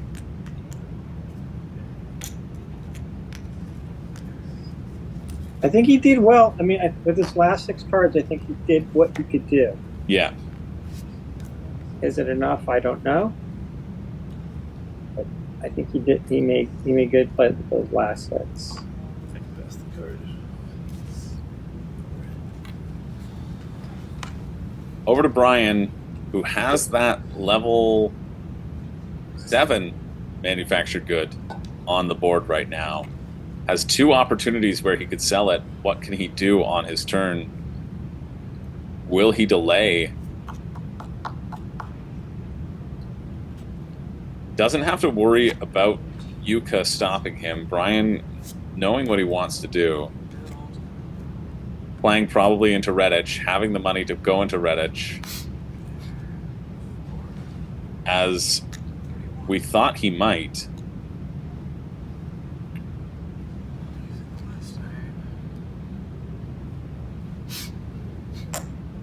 Yeah, I really like that. That's a really clutch placement for Brian. And we kind of knew that's where that was going to go anyway. He was saving that manufactured good for a while. That's why he wasn't playing it on Darby. Sorry, you did this one. So selling. This one goes with. Yeah, and managing to do the double sell. Really, really nice that he was able to get that off. 36 to 40. This one does not require. And I think pretty important, Connection to that. although it doesn't seem like anybody was going for it. I think Luca maybe should have taken that sell from Brian in Shrewsbury. You know, we'll see if Luca can eke out a 9-point round every round, but it feels like dropping. He probably just didn't have the cards. 15. Yep.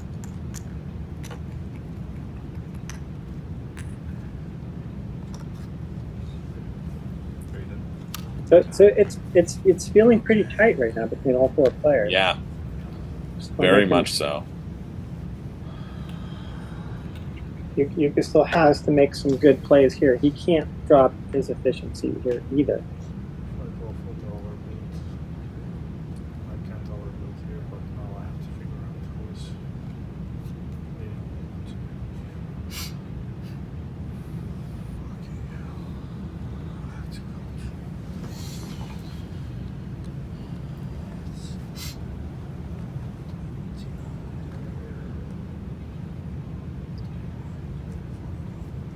Luca doing some math, seeing where everybody's at, has been constantly doing this math, I think, throughout. Seeing who's ahead at this point, who is his competition, because it is so close.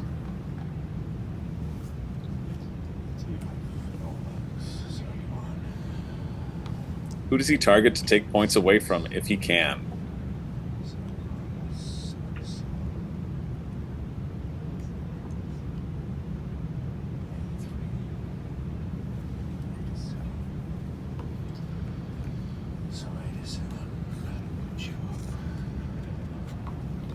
He's calculating Brian's score, saying you have 87 points. That puts you where? Can he beat that number of 87 points? Now doing Luca, we're just seeing Yuka need to know the information of where people are at before he makes the decision of what he wants to do.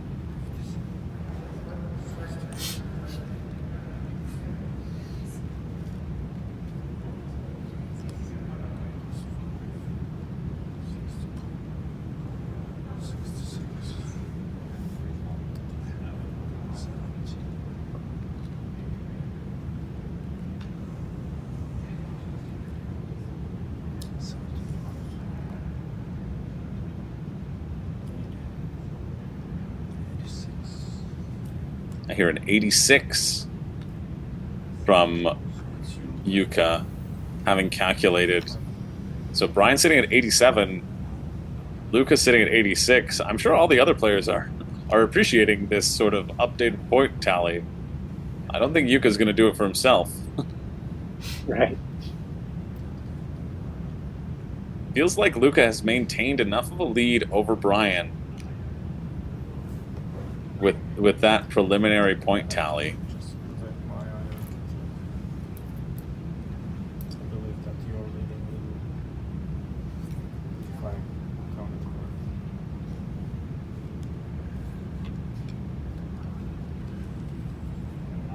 So he's saying, I believe that you're winning right now to Luca by my count, so I'm going to do things to make sure I don't give you points. If I have to give somebody points, If I don't build it, you might. I guess he's thinking about building up top Ooh. into Stoke-on-Trent, maybe. Maybe deciding which connection points he gives stuff to, although he can't really give Brian any points. Did you count scores to where you compare your score with Luca's score? I haven't counted my score, but I can't overbuild him. So it's two of you, and I believe Luca is. Oh, he's choosing who to overbuild. I was just wondering. Ooh. I was under the impression Oh man, this is. if you didn't overbuild, then I would be overbuilding Luca. I think that is correct. So if that influences your choices, though. Well, I have to do it like without knowing that information. Yep. Yeah, because if I just do my.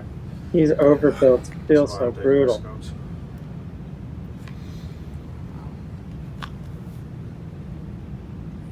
he's Scouting. going to scout first in order to be able to Wow. overbuild later. And he says, sorry, Luca, I have to overbuild you. You're currently in the lead. And if I want to win, I have to target the person who's in the lead. It costs, I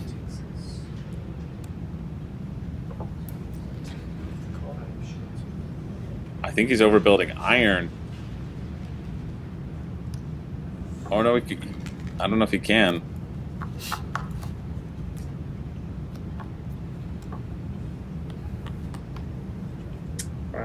He has to overbuild iron. I think that might have been Luca's 9-point iron. I feel you, Luca. Wow. Josh Foley did the same thing to me. 24. Wow, brutal. Wow, It and is that's so what you were brutal. talking about too at the beginning, Yeah. Brian. That was you were mentioning this exact situation that could happen, Can you get one? and that is a huge blow Yeah, so 24 you get. for Luca. Luca has just been trying to maintain the status quo, and in doing so, now it may not be enough. That is a huge point swing, not being able to capitalize on potentially 9 points. Yeah, he got. I gave him 25. He got one back. It sure is going to feel bad for Yuka though if he made the wrong choice. Now he has to beat both Luca and Brian. He has to beat them both now. Yeah, because also Brian was pointing out, hey, if you don't overbuild, then I have to Yes, overbuild. thank you for catching that.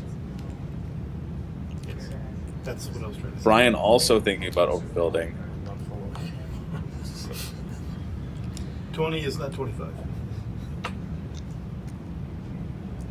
Yeah, a long time to make that decision, but Yes. Yuka trying to do the most fair thing and target the leader, and we see Luca's body posture has changed now. When I was talking about almost a guaranteed 18 points, that's the downfall of thinking that way. You take. Yeah, all these players have a lot of respect for one another, and so they don't want to make a play that's just hurt somebody else. Yeah, You can get 11 from here. and it's They not want to make the king right making, play. right? They want to make the correct play for their own That is 11. Yeah. best I get 30. chance at winning. And I think that is the correct play again by Yuka. Yuka's made. I was really impressed with Luca in age 1. I feel like I am most impressed with Yuka in the second age.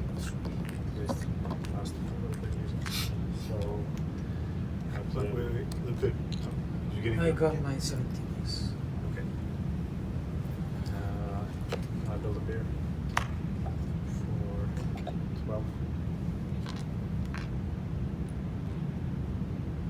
Also doing that iron infusion to make sure that he has enough money to build this beer. Dropping 2, and then we'll see him sell his pottery to at least make use of that beer.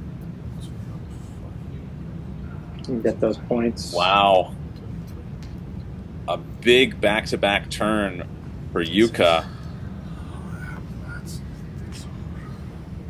Leaning back, like you can tell, that's the decision. The decisions he has made are done. And it probably knowing also too that Lucas has been on point ping for the last few turns, has taken the simple points Yeah. and not making big plays. Maybe feels a little exposed.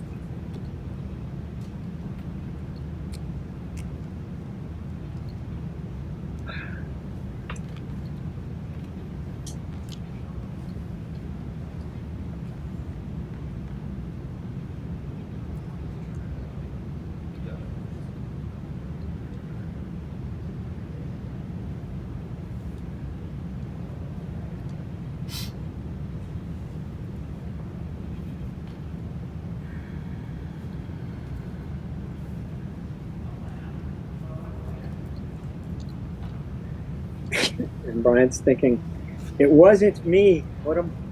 I need to make the most of this now myself because I'm now probably the leader at this point. Yeah. Well, Brian was also talking about overbuilding.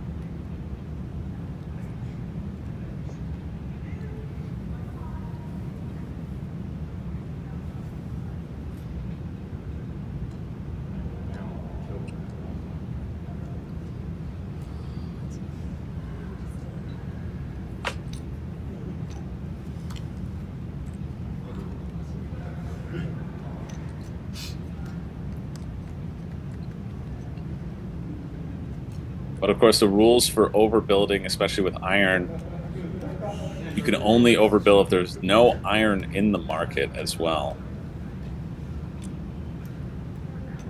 And so that's why Yuka took that opportunity and is sort of safe from retaliation.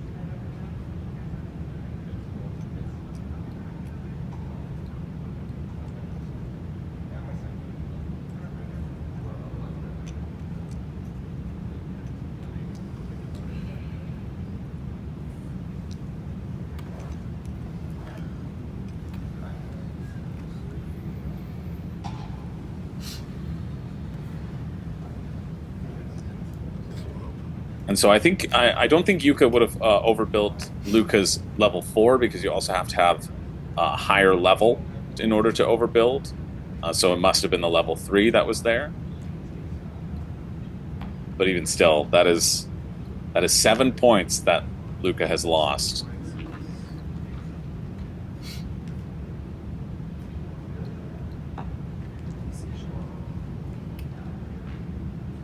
And now we see Luca doing the score, adding it up in his head. Who does he need to target? Who can he not give points to? This is where the game does get drawn out a little bit, but it's an important aspect of it.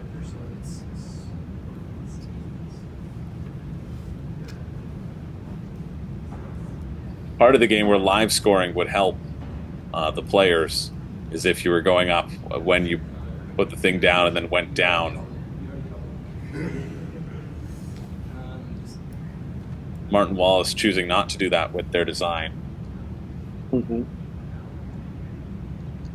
It'd be fairly easy to implement whatever you place down. For the buildings, you could move upwards. You could move it up every time you put a rail down and score consistently, but that would feel like too much constant scoring. A lot of easy to miss bookkeeping. This way, it's hard to screw up the score. You count it once when everybody watches, and you count it again, and everybody watches.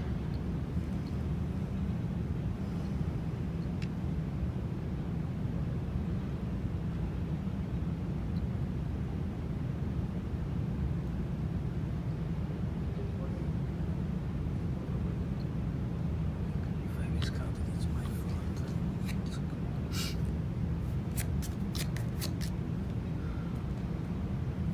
Will we see Luca just stay the course and pick up a 4-point and a 4-point? I think that might just be the best he can do. He has enough. Yeah, because I did this before. I did all this money. Saying he's got to do coal first, get some money, 12. and then uses that coal. 4. It's 26.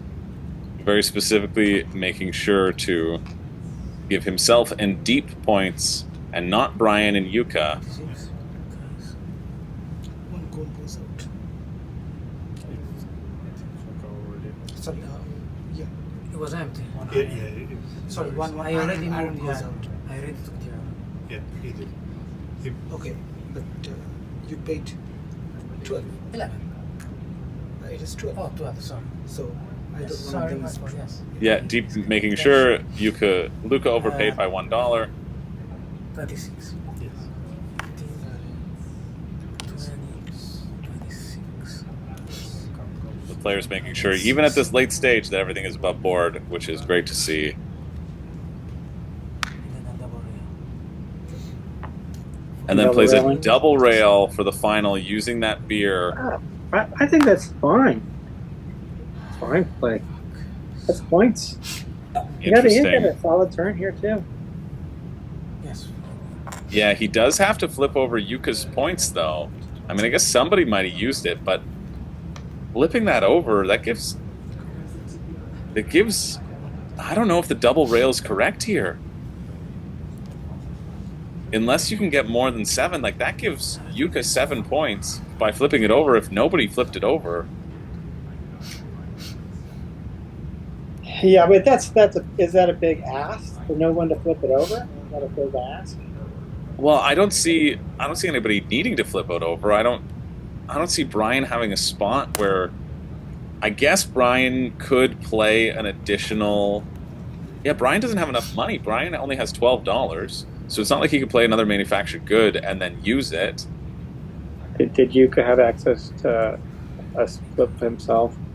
No, Yuka's done. Yuka's finished with his turns, and then on the next turn, can he flip on the next turn? Could he flip it on the next turn? I think this is it. I think that was Yuka's last turn. Oh, okay. Yeah, I'm seeing only 2 cards in Brian's hand, and he hasn't gone yet. We are down to the final stages. It has come out of nowhere. It is wrapped up quickly. So so you're saying he's giving him here 2 points above himself? I think, yeah, with this double rail, Luca has pulled out an additional. Instead of doing a single rail, Luca's pulled an additional 4 points, but he's given Yuka 7 points by flipping over that beer. And actually, it might be the level 4 beer, so he might have given Yuka 10 points. Oh my goodness, that just feels like an enormous amount of points to give Yuka, who's just overbuilt. That does feel like that. Oh my goodness, I think you're right. I think if he just did a single rail, then he might have been better off. Because Brian only has enough money to do that little rail down in the bottom. Doesn't have enough rail to spend some stuff and use it. And Deep, I guess Deep could use the beer to sell his pottery and not have to overbuild himself. Maybe that's what was concerned about. But Deep needs 2 beer, and so has to overbuild anyway and wants to flip his beer. So Deep wouldn't have been incentivized to flip over Yuka's beer. I think Yuka's beer would have remained unflipped, and I think Yuka wouldn't have been able to count those points.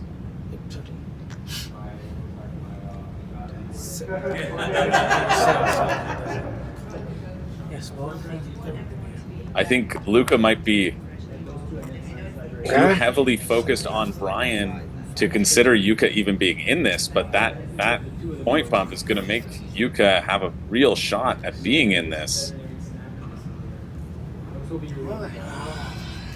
But that is it. Get any money because the income is the first tiebreaker. We're all over the place. No problem.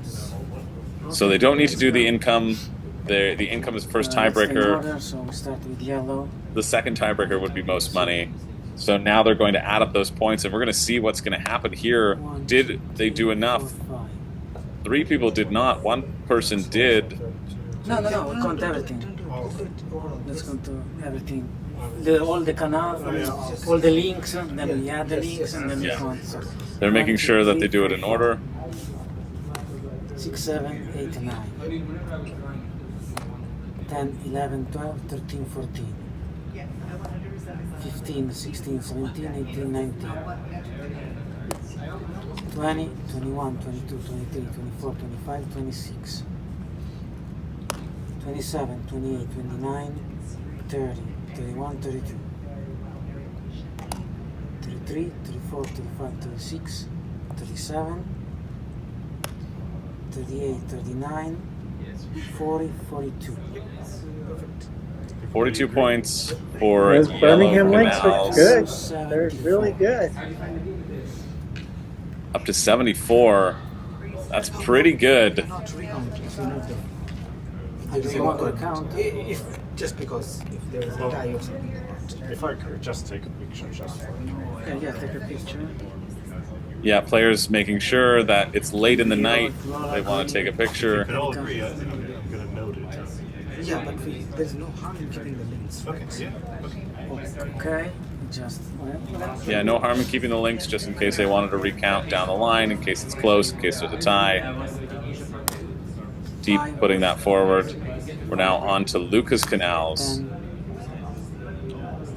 14, 14, 15, 16, 17, 18, 19, 20, 21, 22, 23, 24, 25, 26, 27, 28, 29, 30. You can see how important those links are up top. 6 points. 34, 35, 36, 37, 38, 39, 40, 41, 42, 43, 44, 45, 46, 47, 48, 49, 50, 51, 52, 53, 54, 55, 56, 57, 58, 59. 59 points in links for Luca. But we also see up in that Derby area the benefit of putting your level 3 manufactured good in a place where your opponent has all the links. That any other manufactured good being there would have given Luca an additional 3 points, but because it was the level 3, he is denied those, which is also a pretty clutch move from Brian. We want to remove, we want to... That's a lot of points, but he doesn't have a lot of buildings. Mm-hmm. Oh, no boy, is it going to be close. They're deciding to remove the rails off the board because they have a picture, just to clean it up, make it easier to count, make it easy to not miss things. What?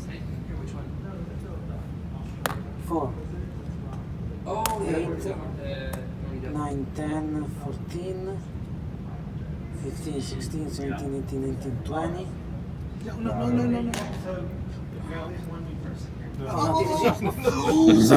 He was there. Sorry. Deep making a show for fun. Let me... 24, 8, 10, 12, 13, 14, 15, 16, 17, Let's do it. 4, 8, and 6, 12, 4, 20. 20. Yes. 20, Yep. 20. Only 20 points for rails for Brian. Now, Not getting a lot of points there. let's start with these ones on, okay? 1, 2, 3, 4, 5, 6, 7. 8, 9, 10, 11, 12, 13, 14, 15, 16, 17, 18, 19, 20, 21, 22, 23, 24, 25, 26, 27, 28, 30, 31, 32, 33. You skipped one. Let's go one by one. Then Let's pause for a while. Yes. Before, yeah. So let's start from there. 7. Yeah, Luca just missed the beer, 1, 2, 3, 4, the additional 5, beer 6, point there. Otherwise, the count was 9, correct. 10, 11, 12. But again, these players are tired. They're making sure to do it methodically, 15, 16, 17, very clearly, so that there are no mistakes. 18, 19, 20, 21, 22, 23, 24, 25, 26, 27, 28, 29, 30, 31, 32, 33, 34, 35, 36, 37, 38. Okay? 39, 40, 41, 42, 43. 43. Good score. 43, they get the thumbs up from around the table. That's a good score for these. It's 80. Yeah, 43, that's one more than Yuka had for rails. I will pick all one color. I will count them in front of everyone so you can double check. Lucas seems to have an enormous lead on everyone, but he spent all of his time getting rails this time and didn't really build that much. So we'll see if everybody else's building has a chance of catching up. Again, those potteries might come in clutch. That 10 points that Luca was not able to capitalize on. 10, 20, 30, 40, 49, 51, Those 10 points from that beer that Luca flipped over. 65, 72, 65, 72, 72, 72, everybody's happy. 70, Everybody agrees. 146. 146. Wow. Wow. That is a score. That's a really good score. Like we talked about earlier, you want to be in the 140s to 150 range in a 4-player game. 146 is, Is it enough? I don't know. That beer flip feels like it'll be the thing that maybe haunts Luca if he's unable to make up the difference here. Not a lot of buildings. Not a lot of buildings, but he had a huge lead.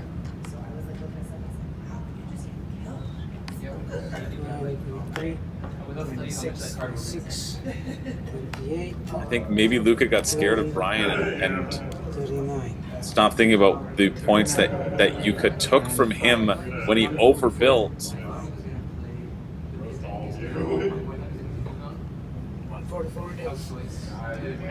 Ooh. Oh my. And it hits 144. Oh my. Luca moving on with the scoring. That's wild. Let's see where Brian ends up. He's getting a lot of buildings.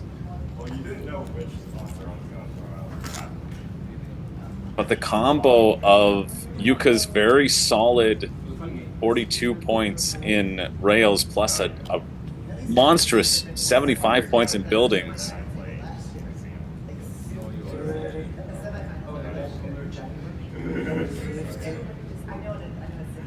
You're just on it.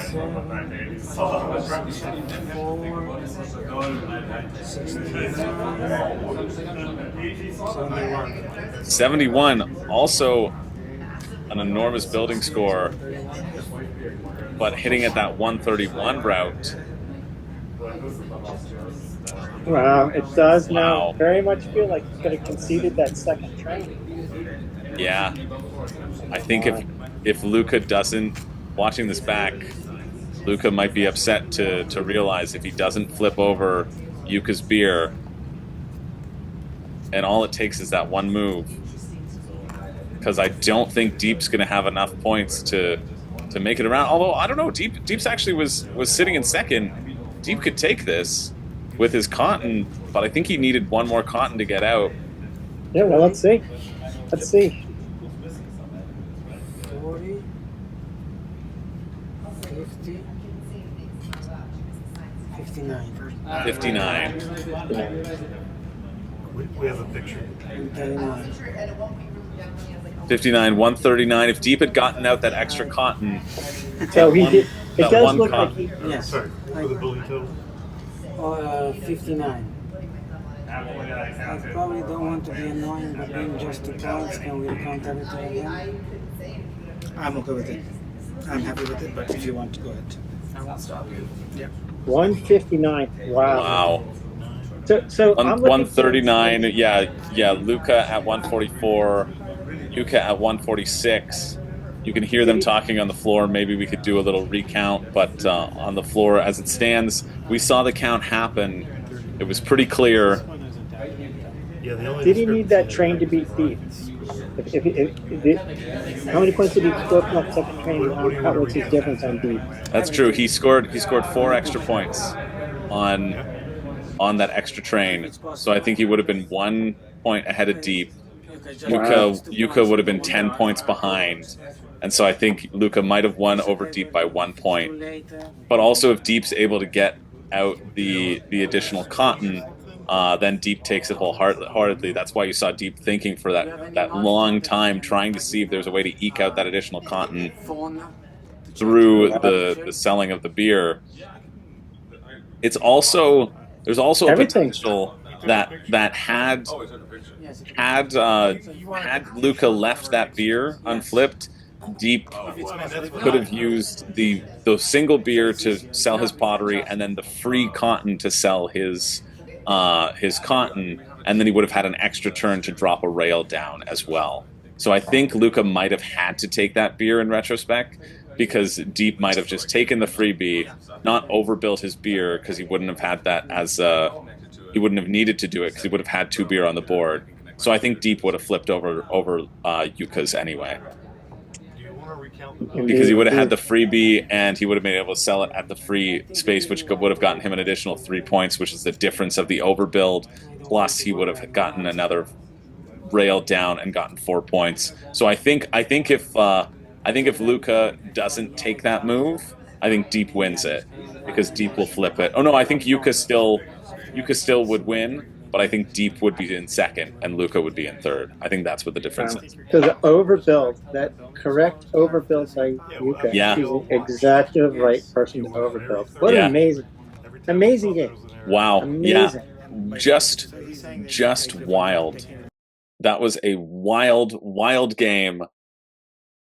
Coming down to the wire, like we said, Brass is a game of inches. You know, all of these players played really well, and all these players felt like they were in it for the majority of the game as well. Incredible. We've seen so many great finals this year. The finals have been so crazy good this year. Absolutely. And I even know of a couple other finals too that are crazy good as well too. So. Like what crazy good finals, Brian? What should people be on the lookout for? You might be a lookout and see if someone can keep their undefeated record straight. I'm sure that one's going to come down to just a few points. Oh yeah. So you're going to want to watch that one as well.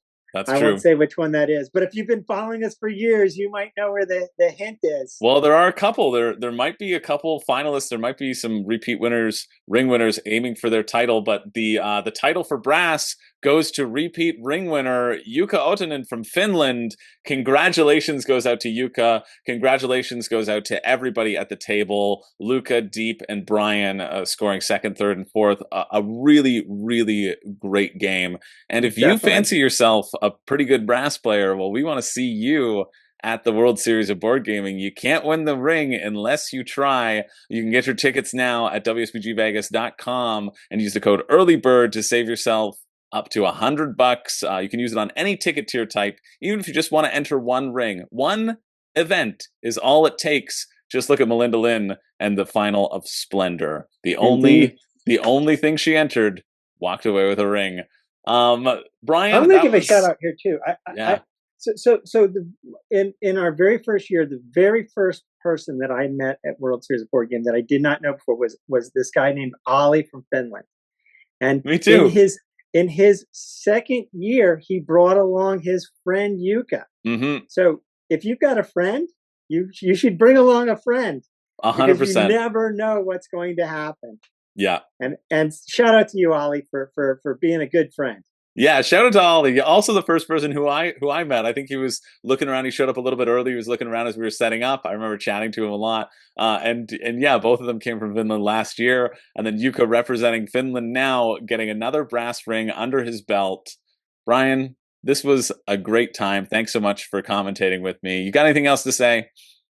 Great. I just enjoy doing this with you. I just enjoy being on this team. It's so much fun to be a part of this. And I love that I can share it with new people every year.